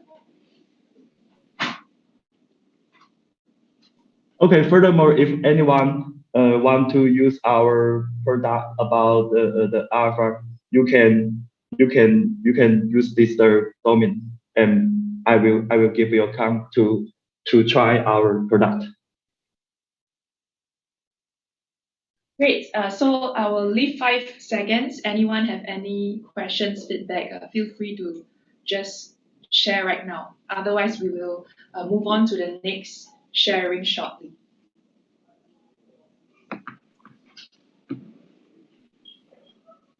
Great. Thank you, Lee from Web3 Crunch. A very interesting sharing, very interesting thing that you are trying to solve as well, like a decentralized crunch base.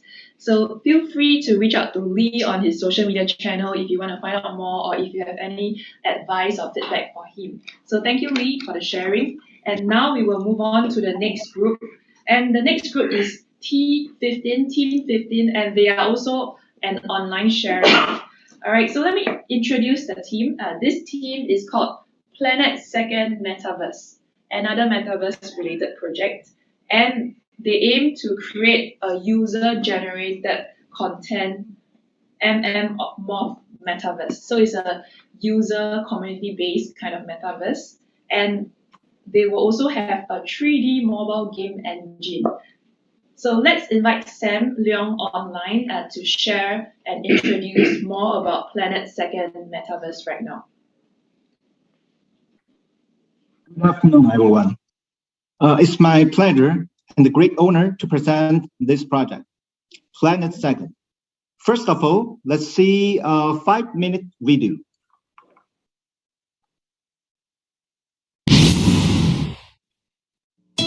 Planet Second is an MMORPG metaverse and 3D mobile game engine.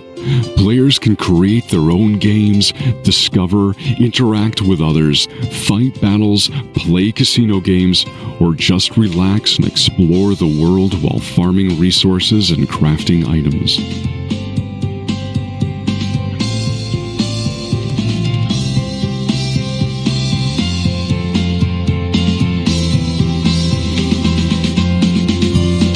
More than 100 programmers have worked more than 15 months on this project. Most of the team members are veterans from the mobile gaming industry. There is a market in NFT claiming platform which enables players to trade or transfer their NFT, such as pets, equipment, wearables, or other assets, and withdraw their in-game earnings. NFTs in Planet Second are rentable, upgradable, combinable, and programmable.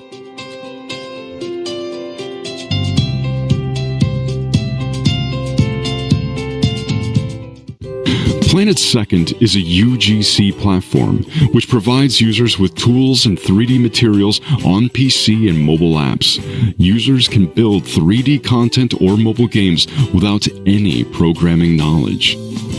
To keep creators engaged and earning money, we provide a tax-sharing algorithm. Landowners may build their kingdom by inviting citizens and receiving part of the royalty or tax from the marketplace transactions.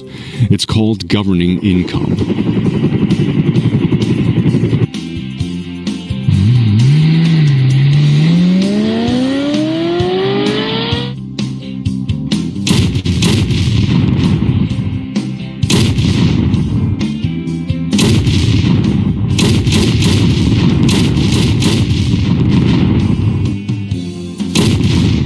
We support Play Over Earn. Casino battles improve the rates of returning players. Our testing version brought in 10,000 daily active users in 60 days without any token incentives.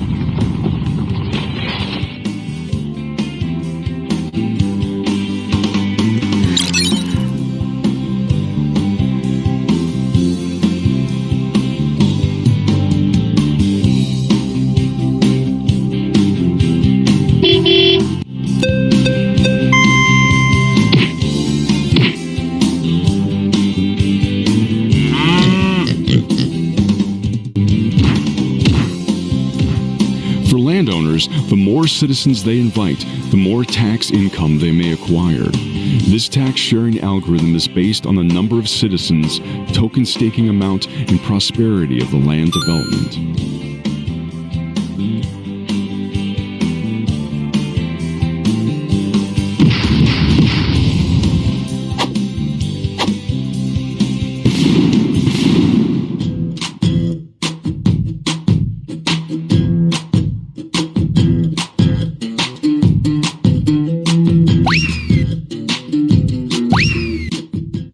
Planet Planet Second, your CryptoPunks, Bored Ape, and CyberKongs are playable characters.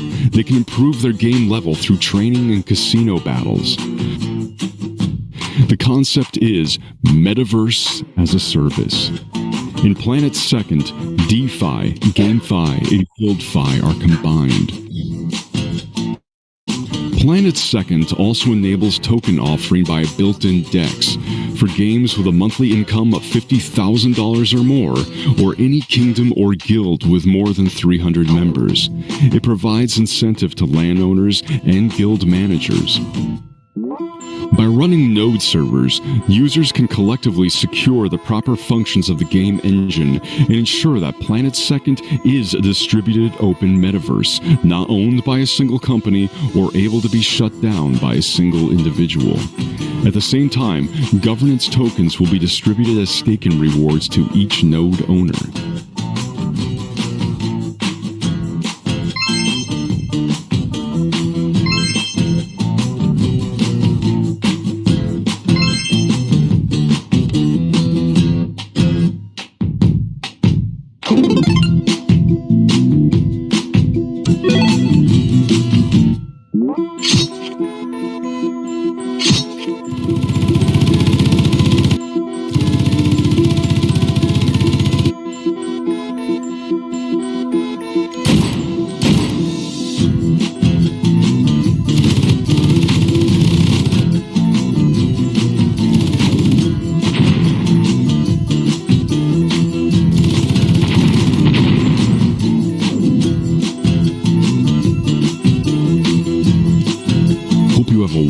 Journey on Planet Second.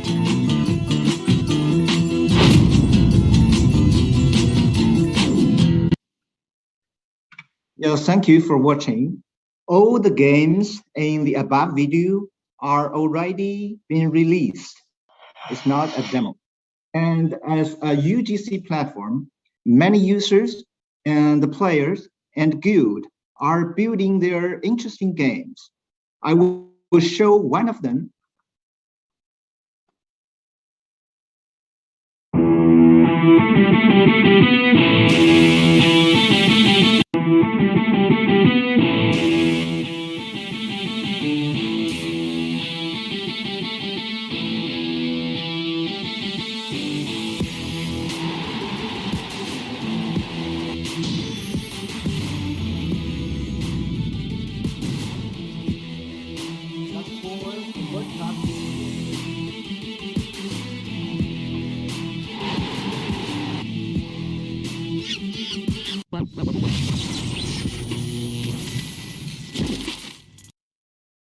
And some of them even made an MTV. We helped them to make MTV music to support a fund who support Tibet children to treat their eye disease with our Metaverse platform. 我是卓玛，我会唱歌。我是格萨，我会吹硬笛。我是土豆，我会带路。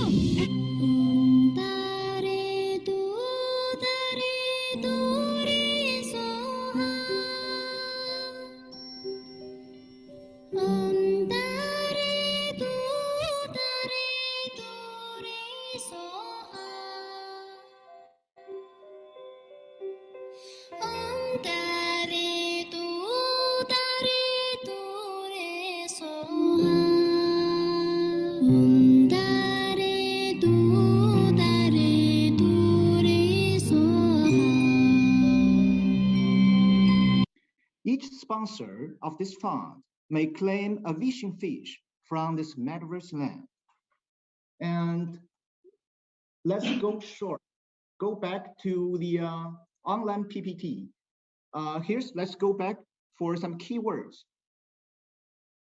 We are trying our best to build a sustainable economy and foster a sense of ownership of in-game assets and monetize the creator's creation.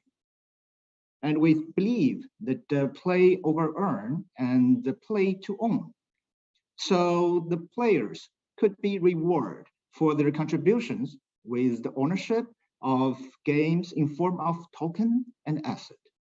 It's an UGC platform. Most of them build social casino, and the social casino games and the sports betting help them to secure profit and make some of the guild or kingdom listed on this metaverse. Many games in the videos have been released, so they are not demo. Now we're open to questions. Thank you.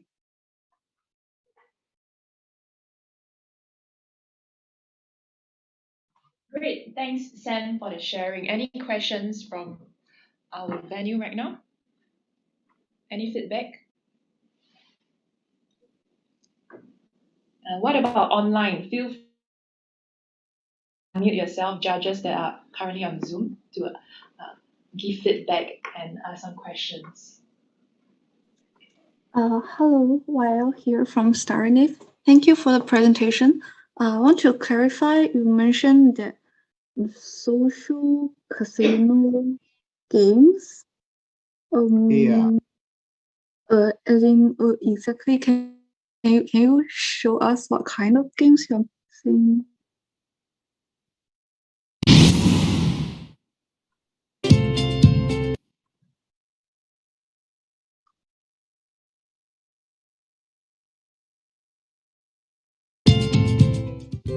Planet Second is a UGC 1,000 daily active users. Yeah, for example, this is Sky Casino. Social casino means it's a casino game, but with bettings. They only play with cryptos or chips. Those chips may off-chain or on-chain, and it's not real cash or real money. Players are, for example, in this case, there are 4 towers, and in the first stage, in the players fight with each other and try to grab more money, more coins, more chips as they can. And then in the last 10 seconds, they have to choose which tower they have to rely on. And then one of the 4 or 2 of the 4 will be destroyed as random data from the chain link. So that means it's a betting game. Testing version brought in 10,000 daily active users in 60 days without any token incentives. Yeah, and another example.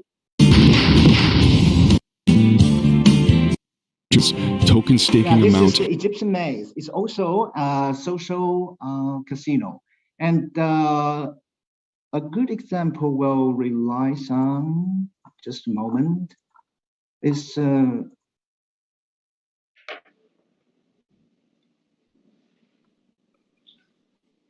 yeah, this is you can see this is a very famous casino games. You can see where we can betting and all the car racing here, and you can guess who will be the first one, and then place your chips on site. Then you will get the result every 5 minutes.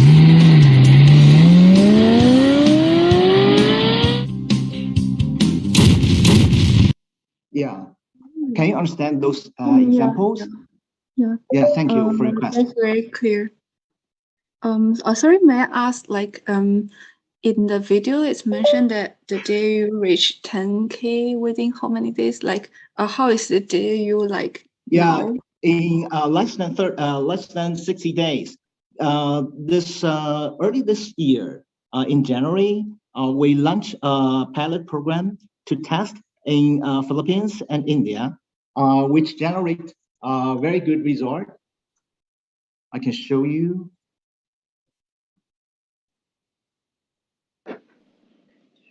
Yeah, here, and for our testing version, we brought in daily active users around 10,000. And now we are waiting for Google Play and Apple Store to review a new version of this app and to relaunch again. But now the Windows version and the web version has launched last week. So you are free to test it out. I see. Okay, thank you. Thank you.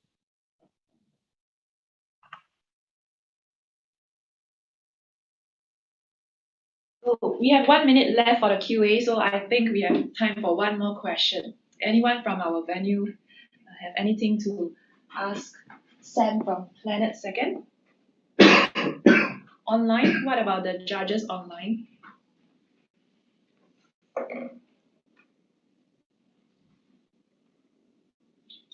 Great, so thank you so much, Sam, for sharing about Planet Second. Very interesting, so thank you so much. And now we will move on to our final two groups who will be presenting in our venue today. So the next group will be Bintara, David Jian from Bintara. And Bintara is actually a turn-based tactic game. So David, please feel free to start your sharing. And for the slides, you may need to click directly. Okay, no problem.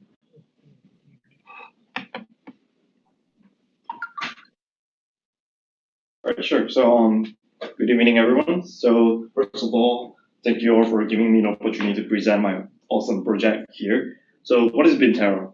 Right, Bintara is actually a game metaverse for real-world impact. Right. So, once again, although we present ourselves as a game company, but we actually are a sustainability focused company. Right.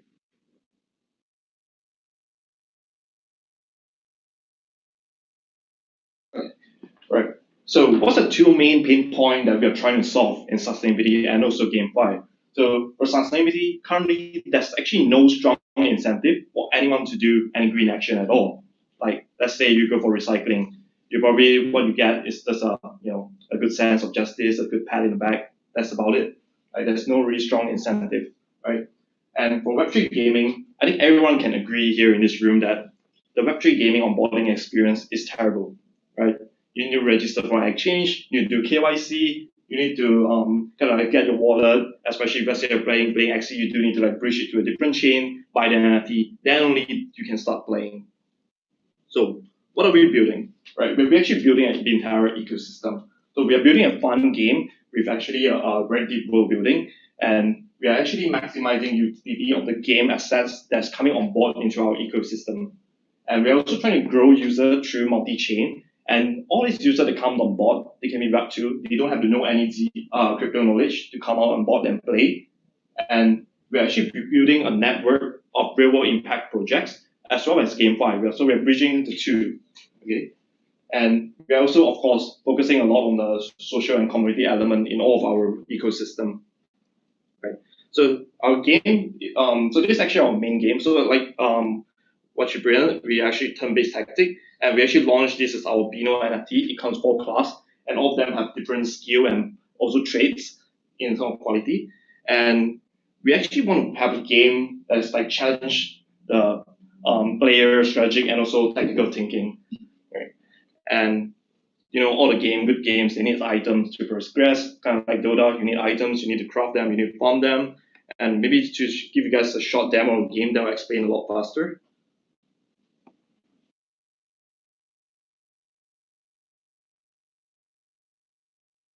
This is our it's only like shown in house and have patterns. So here you can see how the turn-based works, and so you can see like the education of the palette in.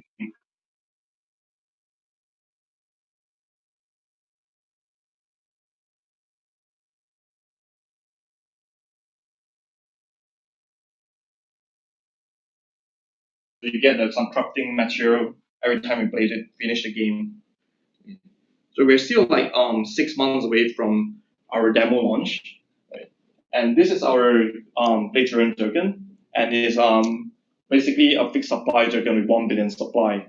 And we allocate most of them into the community as well as a play-to-earn reserve pool.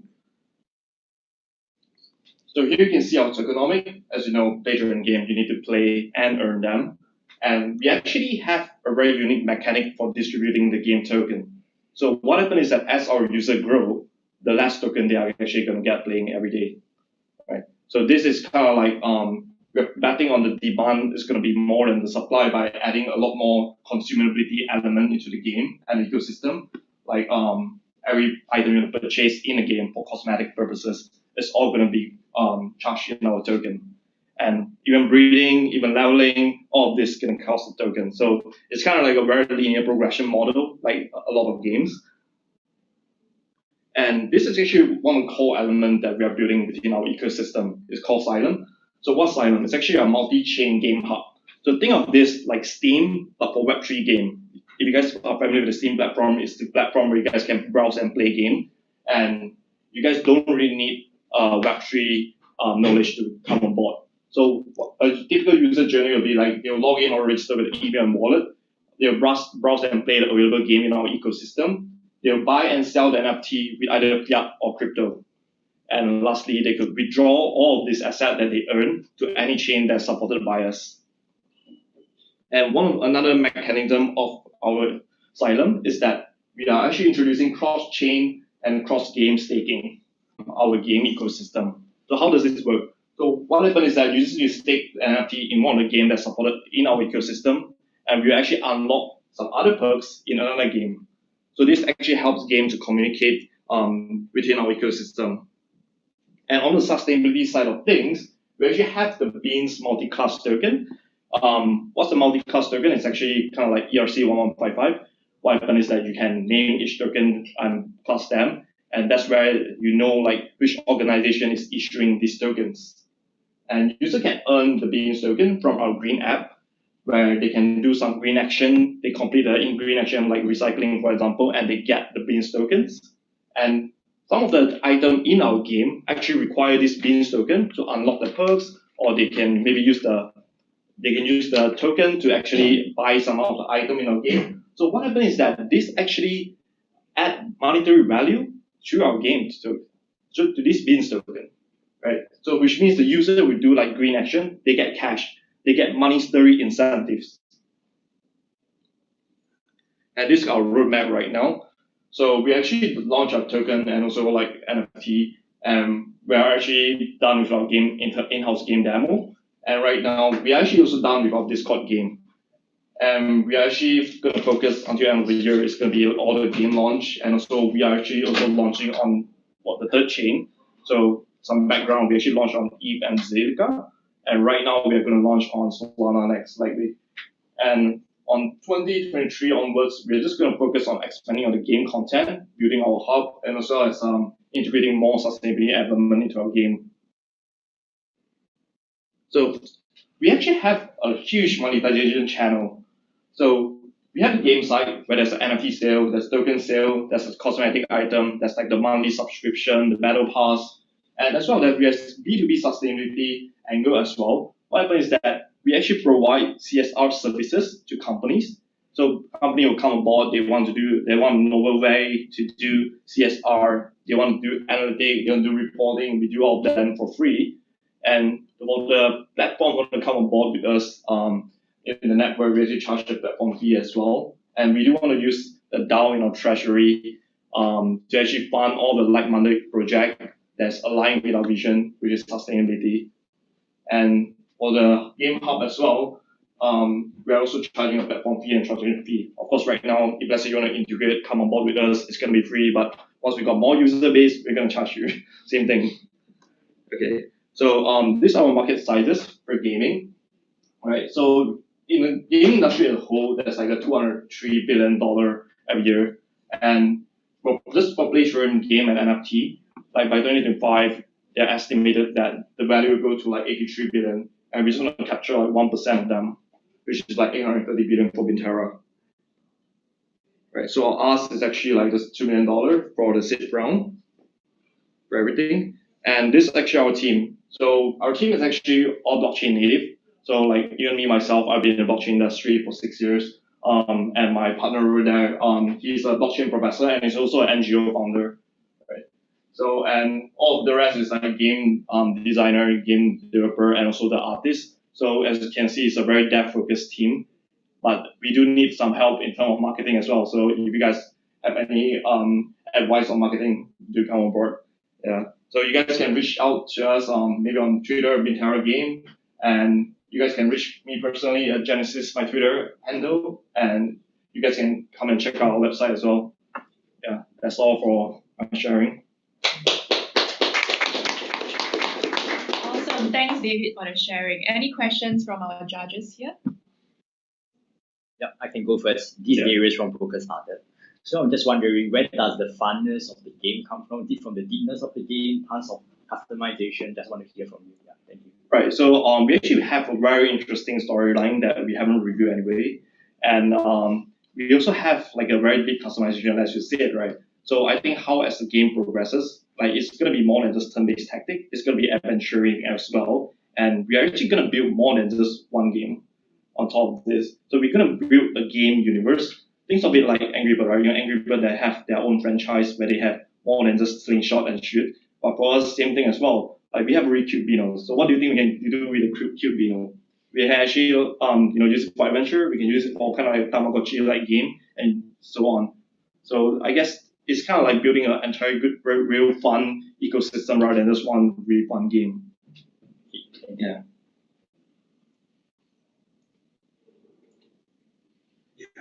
So I have a question. Introduce yourself. Oh yeah. And a bit louder, please. Okay. Thank you. I speak louder. Okay. Yeah. So we attended the Web3 Game Alliance. So there's no actually Web3 game yet because Web3 game supposed to return the data ownership and also the social graph to the users, right? So it's not a Web3 game yet. Okay, but it's quite close because you are working on some like something between and among those games.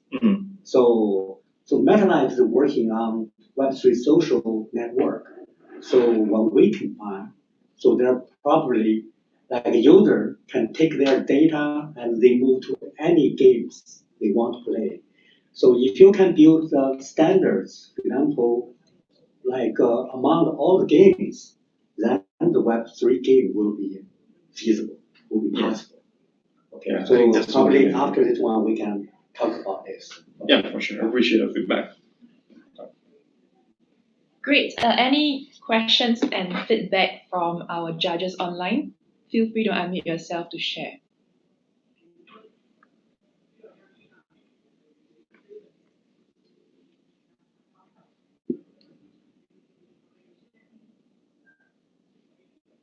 All right, I think no more questions then. Awesome, because David has nicely shared his contact details here. So if you have any feedback, questions, feel free to follow the team on Twitter or reach out through email if you want to find out more as well. And of course, for those right now at our event, later on we can still catch up during the drinks. Yeah, everyone waiting for that right now. Yeah. So thank you so much, David, for the sharing. Very interesting project.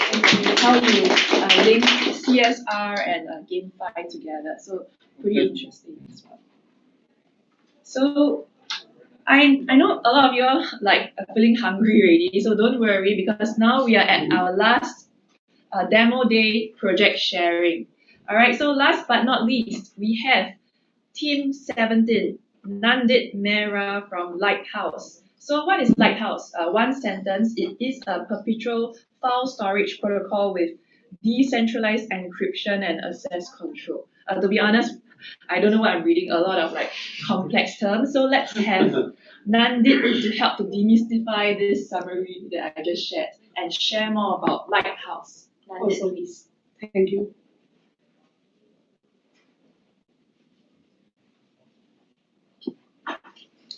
Awesome. So, hey everyone, I'm Nandit and welcome to Lighthouse. Lighthouse is a perpetual file storage protocol that allows the ability to pay once and store your files forever.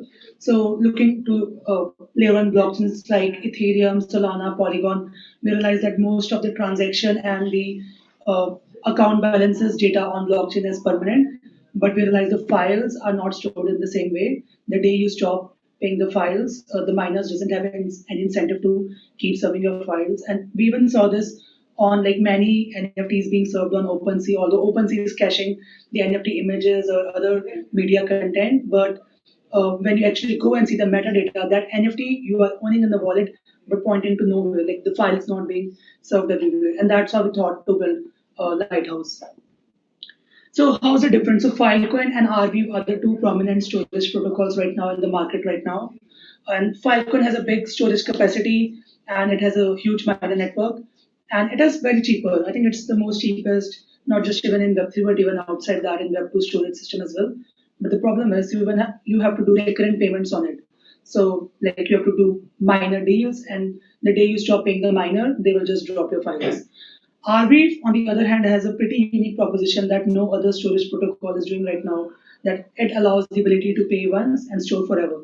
But talking to a lot of users, we realize that Arweave is expensive, and the fact that IPFS and Filecoin has become the industry standard to store Web3 data, we realize that building a perpetual storage, pay once, store forever, cheaper than Arweave, but natively on IPFS makes a ton of sense. And that's how we started to build Lighthouse. And yeah, I think there are 4 key properties of Lighthouse that makes it great for Web3 storage. The first one is persistence, that we ensure that your files are replicated across various storage miners and it's stored long term, like for many, many years and like probably like forever. The second thing is privacy, like not every application requires storing just public data. So you need to have ability to store encrypted data and even like build token gated applications. So let's say imagine, only if you have one Bored Ape Yacht Club NFT in your wallet, only then you can access this particular file. So like NFT communities can build token gated applications using Lighthouse SDK. And third is our tamper proof and distributed nature, which we inherit from using IPFS and Filecoin underneath. And the fourth is fast speed. The fact that a lot of people complain that, distributed storage networks, we won't use that, we go and use Amazon S3 because distributed storage networks are slow. And that's how at Lighthouse we provide dedicated gateways for your project to serve your files very fast to your end users. So we even demonstrated serving 4K videos from our gateways, which I think since we are delivering 4K videos, so we can even like serve any other media content pretty fast. And yeah, like for developers, if you want to use like Lighthouse suite, it's just like a couple of lines of code to integrate in your apps. So pretty easy for any developer to use Lighthouse. And yeah, so underlying we have an endowment pool model, which is multi-chain on EVM, and recently we did a Solana integration as well. And it accrues fees through various DeFi protocols like Aave, Compound, and grows the endowment pool. So what happens is when you as a user, you pay for a file, some part of it we take and directly make a payment with the Filecoin miner. But the remaining buffer amount that we took from you goes back to this endowment pool. And now for every users and files, the buffer amount comes to this endowment pool. Now with our alternate, which is like Arweave right now in the market, it stops there. They do not touch the endowment pool. And what we do is, since like it's a pool of funds, we can essentially lend it to other DeFi protocols like Aave, Compound, Earn, and accrue fees. And also this is something that makes us cheaper than our alternatives. And also the other functionalities like encryption, access control, and the dedicated gateway for serving of files I was talking about, they also contribute fees to this endowment pool, making sure that you just pay one time for your files and no need to pay for it for a long period of time. And yeah, I think first of all, like Arweave stands like on top 100 in coin market cap, and like it's like the only permanent storage system out there. So definitely this is a market that we can definitely capture right away. Like all of the data being stored on Arweave can be backed up on and stored on Lighthouse. And definitely, like since we build on top of Filecoin, there's like 1000x like in petabytes of data on the Filecoin network that we can capture like good chunk of given our position. And yeah, I think there are like variety of applications possible with our backend SDK. So like a lot of users who are using us right now are like storing NFTs data, and many are even like DAO communities who would like creating this private siloed collection of documentation that only DAO members can access. And like one of my favorites, like this last one, Deadman Switch, which is like, let's imagine you want to pass your seed phrase to one of your friends or family members a couple of years down the line when you are not here. So the point is your seed phrase need to be encrypted with like proper access control, and also the file which contains that seed phrase needs to be persisted for many years, and then then it's like maybe in 3 years if your account doesn't have any activity, you're considered dead, and then your family members get access to your account. It's like you can do like time logged retrievals. So let's say just open this file 365 days from now. So you can build like interesting kind of applications around Lighthouse. Got stuck. Yeah, so already since launching a couple of months back, we have seen like many projects start to build on top of Lighthouse, and many developers even using it across like various hackathon projects. And now since we have engineering in place, now we can go over to like even bigger clients and target like more bigger data sets. And yeah, now we're a team of 7 people. I'm Nandit, and I've been previously a software developer at Fleek, and also worked on Nexus Mutual, took part in like various hackathons before that. Been in the decentralized infrastructure space from like last 2 to 2.5 years right now. And my colleague Ravish, he was previously into deep learning research, but from last 2 years working around IPFS, ICP, Stellar, and other blockchain systems. And yeah, so for our pre-seed, we've been backed by investors like Longish Ventures, NGC, and Balaji is also one of our angel investor. And like our total like pre-seed raises near to like $1 million, and that we did at like 10 million FDV. And the fact that like since our pre-seed, we now have some decent early traction, and many of the engineering things around encryption, access control that we learned from our users are here, which we were planning to do in December, but we already shipped that. Now it's like we are yet to enter October. So I think the path is very clear onto like where we want to go, and hence we just announced like yesterday, like we have started our seed round and planning to raise in the range of $3 to $5 million, and it's going to be a soft round. But yeah, like since even announcing yesterday, like having got many VCs to connect from our previous network as well. And I can go to a quick demo to show you how it looks like. But it's going to be live demo, so hopefully it works. Live demos are always tricky. So this is our website, and very easy for developers to use. Just install our SDK, create a wallet, start deploying the files, and you can even get the status of who all are the miners storing my data. And since we have the time, we can maybe try one of the sample applications that we built on top of Lighthouse, but maybe we might be needing to log in to it. If you have any account, you can do that.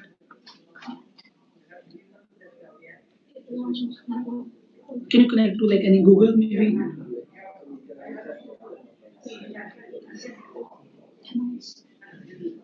Yeah, just click here, this button. Just permission to use your Google account, but no data should go out. No need to worry.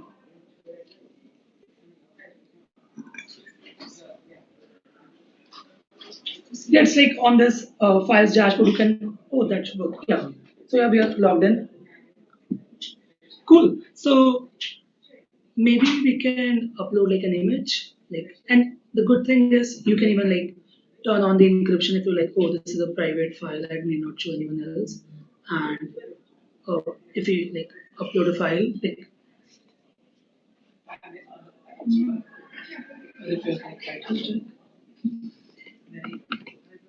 I may upload an image maybe.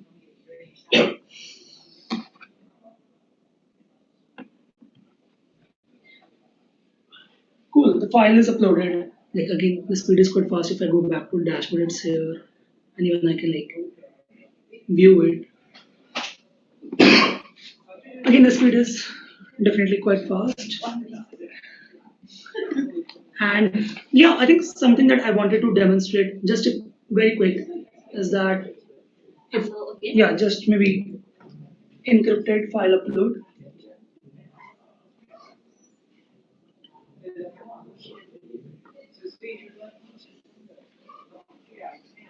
So again, the beauty of this part is, it is encrypted, but what's more you can do with it. So I'm like, if I'm like only the users who have one Pudgy Penguin in the wallet, so I'll select like, Ethereum chain, but I can select any other chain as well. and it's like since Pudgy Penguin is a NFT, so it's an ERC721 token, and I'll have to enter that whatever Pudgy Penguin contract address is, and I can say only those users who have more than 5 Pudgy Penguins, like the Pudgy Penguins OG, can access this file.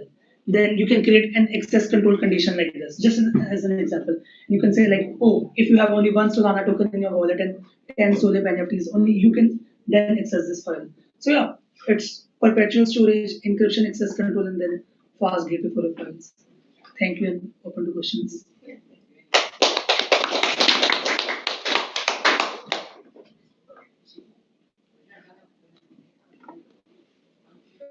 Yeah, well, I can go first. Okay, I'm Darius from Polkastarter. So I understand that so at the bottommost layer, you are trying to take the funds that you have collected and put into endowment fund and go to DeFi, generate DeFi yield. And DeFi yield will be used to pay for the Filecoin ongoing expenses. So how do you ensure sustainability in the long run? So I think that's definitely an interesting question. So first of all, even if, okay, on Aave and Compound we are not able to generate enough yield, then also there are other things like encryption, access control, and our fast gateway, which is not included in that one-time fee. So that will be over a recurrent period of time, and that will be still contributing fee to the protocol. And I think one thing that plays favor into ours and even our favor is this decreasing cost of hardware storage. Like from last 25, 30 years, there has been trend of it being reduced like every year, and that also will continue. So it's like we are taking an upfront amount, so we should be set for a long period of time. And then there are pretty interesting DeFi yield generation strategies going to arrive on Filecoin virtual machine coming up in first quarter of next year. And like we can lend to even Filecoin miners, our endowment pool reserves, and even like have a more predictable returns on that. So I think it's like some of these things we have thought about on our own, like Aave, Compound, some of the encryption functionalities, and some things more native to Filecoin to generate yield. But there is definitely more scope of community involvement, and okay, what's even like how like anyone who holds Lighthouse token in future can create proposals, like create new yield generation strategies around the protocol. But it's like we have to be pretty transparent. So maybe at start you might be like, oh, the files are stored for next 25 years. But if the endowment pool model works, which I think RV has already shown, but how it works. But now we are accruing fees on top of that, which they are not. So we should be able to do it even much better than them. But it's like maybe you come after a couple of months, realize the endowment pool has grown due to various mechanisms, and now your file is stored for 30 years, 35 years, and even longer period of time. But yeah, even if someday down the line, maybe 20 years down the line, we run out of funds, then yeah, users can pay again to keep the endowment pool running. But maybe that shouldn't happen if the economics work as it's supposed to. Understood. Thank you. Yeah. Any other questions or feedback from Nandit from the floor? What about the judges online? Do you have any questions or feedback? Feel free to unmute yourself. Thank you.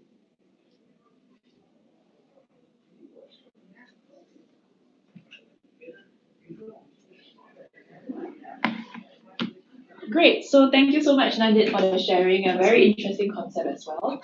Yeah. So if you want to reach out to Nandit, feel free to take note of his email and Twitter. And if you miss it, it's fine because you can reach out to him shortly as well, since we are all here. All right. So thank you so much for sharing. Awesome. Thank you. Round of applause. Great. So now all our projects, we have 7 shortlisted projects for MoleUnicorn today. So all our projects have presented, and I would like to thank all judges for helping to score all the projects and for staying throughout. I understand that actually it's quite, how to say, not tedious, but because we have so many projects, you really need to focus and concentrate to score. So thank you so much for helping us out in judging and scoring the projects. I really appreciate it. And with this, while our team is at the back end tabulating the scores and results, let's hear from our final sponsor speech. So we will have Darius from Polkastarter, who is right here, to give a speech regarding Polkastarter. Meanwhile, we will tabulate the scoring, and then after the speech, we will announce the winners of MoleUnicorn, sorry. Hey, hi guys. I promise I'll make it quick. I guess all of us are worn out. Yep. So Polkastarter today, I think we started off as a launchpad back in year 2020, but we have grown far beyond a launchpad. Today we have our own gaming guild. It's more than a gaming guild today, and we also have a accelerator program coming out. Okay, right. So let's start with the basic. Our fundraising platform. So yeah, I think today we still remain one of the industry-leading platform for doing IDO, which stands for Initial Decentralized Offering. So what we do is we are trying to democratize VC fundraising process. So today we support multiple chains. We've done a ton of due diligence when projects apply their projects on our portal. We'll do a lot of due diligence to make sure that everything is right and proper, just, equitable for the investors to invest in. So, yep, lastly, yes, we also provide a ton of services just to close off the loop. For example, we do incubate projects, we advise projects from 0 to 1. In terms of the process, first, the projects have to apply on our portal. Then we do have like a DD process. Then we'll do the necessary DD to make sure that everything is right and proper. Then we will submit a report for our council to evaluate and vote. So everything is decentralized, off-chain, just on-chain, just to make sure that everything is totally fair and equitable process. So during the entire process, we'll provide like pre-raise support and also post-raise support. And usually it depends on where the project is at. If you guys are at a very early stage, we may jump in and help you guys right at the start. But if you guys are really ready for IDO, then we will come in at a later stage. Yeah. So these are some of the key statistics that we have achieved. So far, we have raised about 50 million today, 110 projects around there, and we have at our peak, I think we have about 40,000 unique participants.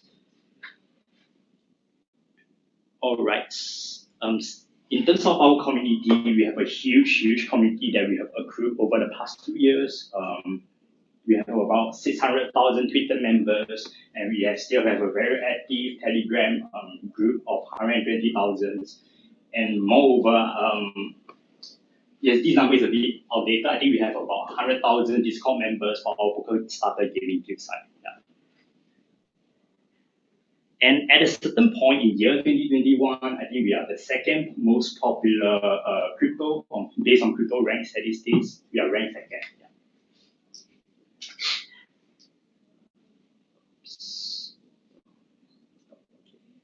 So yeah, next, let me jump on to the next vertical, which is our gaming guild side. So our gaming guild consists of very specialized gaming members who have tons of experience from they have done projects with like EA, Ubisoft, etc. So they are able to give very good direct gaming feedbacks, whether the game serve a market or anywhere to any areas for improvements, etc. And also, if you were to do any gaming IPOs, you will go through them. So they will do the evaluation for you guys, finding the right project market fit, etc. Yeah, and of course, we also provide services such as deep dive analysis into the gaming economy, and also token model, just to make sure that both are there at buy and ensure like long run sustainability.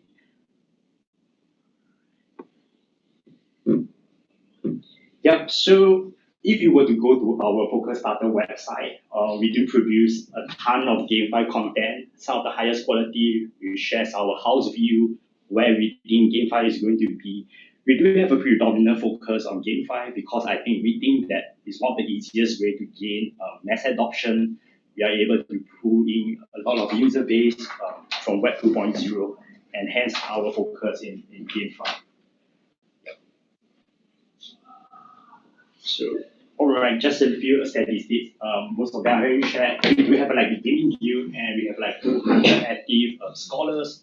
Most of them are actually competitive esports players. who will, as most of the games are transiting from free to play to or play to win on the leaderboard, so we need very, very competitive players sitting on our scholars.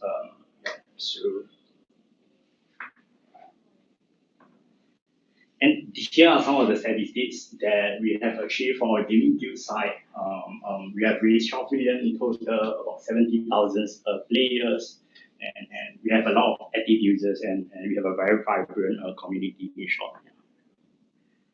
All right, next, allow me to share something which is coming out very exciting for Polkastarter as well. So we will be doing like a massive Web3 accelerator program.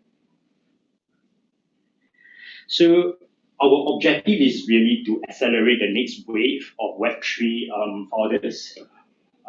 We are looking to help builders to build from 0 to 1, finding the right market fit right from the start, and at the end, of course, with our launchpad to do the IPO. So it's a 12-week accelerator program. I think for the first 10 weeks will be online, totally remote. And there will be daily check-ins from our team just to understand what kinds of services do you guys need, how can we help you guys. We do have a lot of support, technical expertise, tokenomics. After all, I mean, we have reviewed over 100 projects. We learn from experience. We want you to avoid all the loopholes, all the downfalls that possibly cannot take place. And of course, we have very, very deep connections and networks that we can help you guys with and that on to us, for example, in terms of capital raising,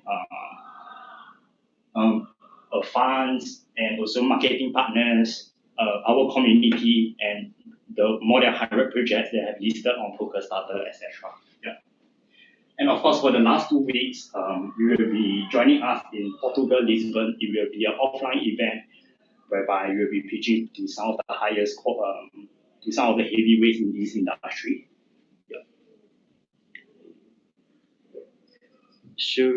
Yeah.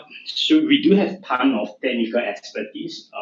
We do help you guys to find the right product market fit. We do provide, try to help you plot out the entire blockchain architecture. What do you guys need? And some of the, for example, your Ethereum smart contract standards, etc. And of course, we will help you guys in tokenomics. For example, there's a ton of like equity plus token raised recently, and how to make sure that you are equitable to both parties, and that is one focal point that we pay a lot of attention to. And of course, I mean, we do have good connection to external parties in terms to provide advices in terms of legal, branding, community building, how to do the necessary fundraise, and also how to network with others that can bring a lot of traffic to your ecosystem. And lastly, we also help a lot with secondary market, which is your exchange listing. Yeah. And of course, for the last 2 weeks, you'll be joining us on site as shared earlier. So right now, at this juncture, we are still in the list of onboarding mentors. Currently, I think we have secured all these heavyweights in the industry. For example, Marek from Cello, and Ari from Decentraland, and Morgan, I think he's a partner over at NFS, and he was a co-creator of Facebook Libera, and many, many others. Yeah. So what we are trying to do is we are trying to onboard all the expertise from the various sectors, for example, your DeFi, GameFi, etc. So whatever you guys need, I think we do have the resources here. So lastly, I just want to go through very briefly that we also have like a pool site for you guys to follow and listen to. So we'll invite some of the industry heavyweights to share their point of views. And these are weekly activities. So sometimes we do invite projects that have conducted IPO on Polkastarter as well, just for better check and balances to be accountable for our community. Yeah. So this is the exposure that we have achieved so far. On average, we do have like a 500 live listens and 2,000 downloads for our broadcast. So yeah, just to wrap things up, Polkastarter today is more of an ecosystem. What we are trying to provide is a one-stop services from fundraising and gaming, accelerator, broadcast, just to close off the loop. And our ethos is really to help projects out and holding hands with the project from 0 to 1. And that's what basically what I want to do here. Thank you. So I have a continent. So if you feel free to reach out to me, here's my Telegram. And Joao is spearheading the accelerator program. So if you have any questions, feel free to reach out to us. Thank you.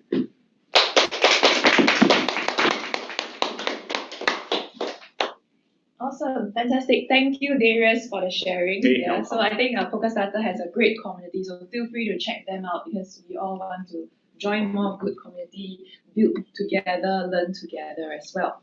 And I know most of you here, you are hungry, you want to get out of here and have your drink, eat dinner already, so we won't hold you back any longer. But before we end the session, of course, we need to announce the winners for MoleUnicorn. All right, so I think we have the winners ready. Yeah. So give us a few seconds. Thank you, Kathy. Turn off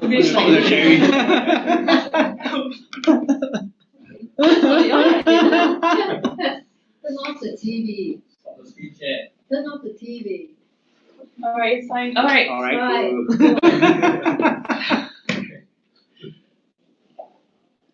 So now is the winners announcement for Demo Day MoleUnicorn. And announcing our third place winner, we have Libera Foundation. I hope I got it. Yeah, Libera Foundation. Yay! Libera Foundation, I think Mark or Max, he was here just now, so maybe he went In the WC. Oh, he was in the WC. All right. So congrats, Libera Foundation. Later when the founder is back, maybe we will invite him to do a short speech. All right. So congrats to our third place winner.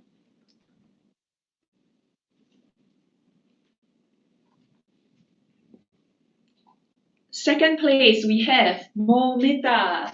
So, Mo from I just want to give a quick speech. Thank you speech. Yeah, it's very exciting to be here today, especially to release our latest product video for the first time to the public. So this is also a great opportunity to get to know more about our Web3 project and future clients. So that we can charge you in the future. So Momenta hope to cooperate with all the projects who want to do metaverse because we have already have the wheels for the 3D stuff. So we just bring the 3D stuff to us. Yeah. Okay. Thank you, Neil. Yeah, congratulations. And first place, any guess? Sorry. Oh, you're sorry. All right. Okay. So for the people online, first place, drum roll. We have Nandit from Lighthouse. So congrats, Lighthouse. You're the first place winner. Feel free to just give a quick sharing, share your thoughts. Yeah, first of all, thanks for having us. And the fact I was also watching some of the previous participant pitches as well, and they were like pretty great. And I was quite nervous as well till my presentation. Can't show. Yeah, because the last one is always the nervous one. But yeah, thank you for having us, and I'm quite excited about what we are building, and it's pretty interesting progress, I would say. Thank you. Awesome. Thank you so much, Nandit. And congrats. We have our first place winner, which is Lighthouse. So as mentioned previously, yes, we do have a prize pool, but the main aim is for us to all gather, learn, and share with each other. So I would like to thank everyone, online, offline, for taking the time out today to join us for this demo day. Very appreciated. And I would also like to thank all speakers and judges for sparing so much of your valuable time to really be here all the way to score as well. So thank you so much, all partners, all projects, all judges, and of course, all participants. So it's very appreciated, and we look forward to seeing you for future events. And do keep in touch, follow us on social media. And Web3 never sleeps, so we will see you soon, very, very soon. Thank you so much, and I hope everyone have a great Tuesday night. Thank you, and we'll see you at the next event. Yes, and now for everyone here, thanks for joining us. Now we actually have our dinner and drinks upstairs at level 2. So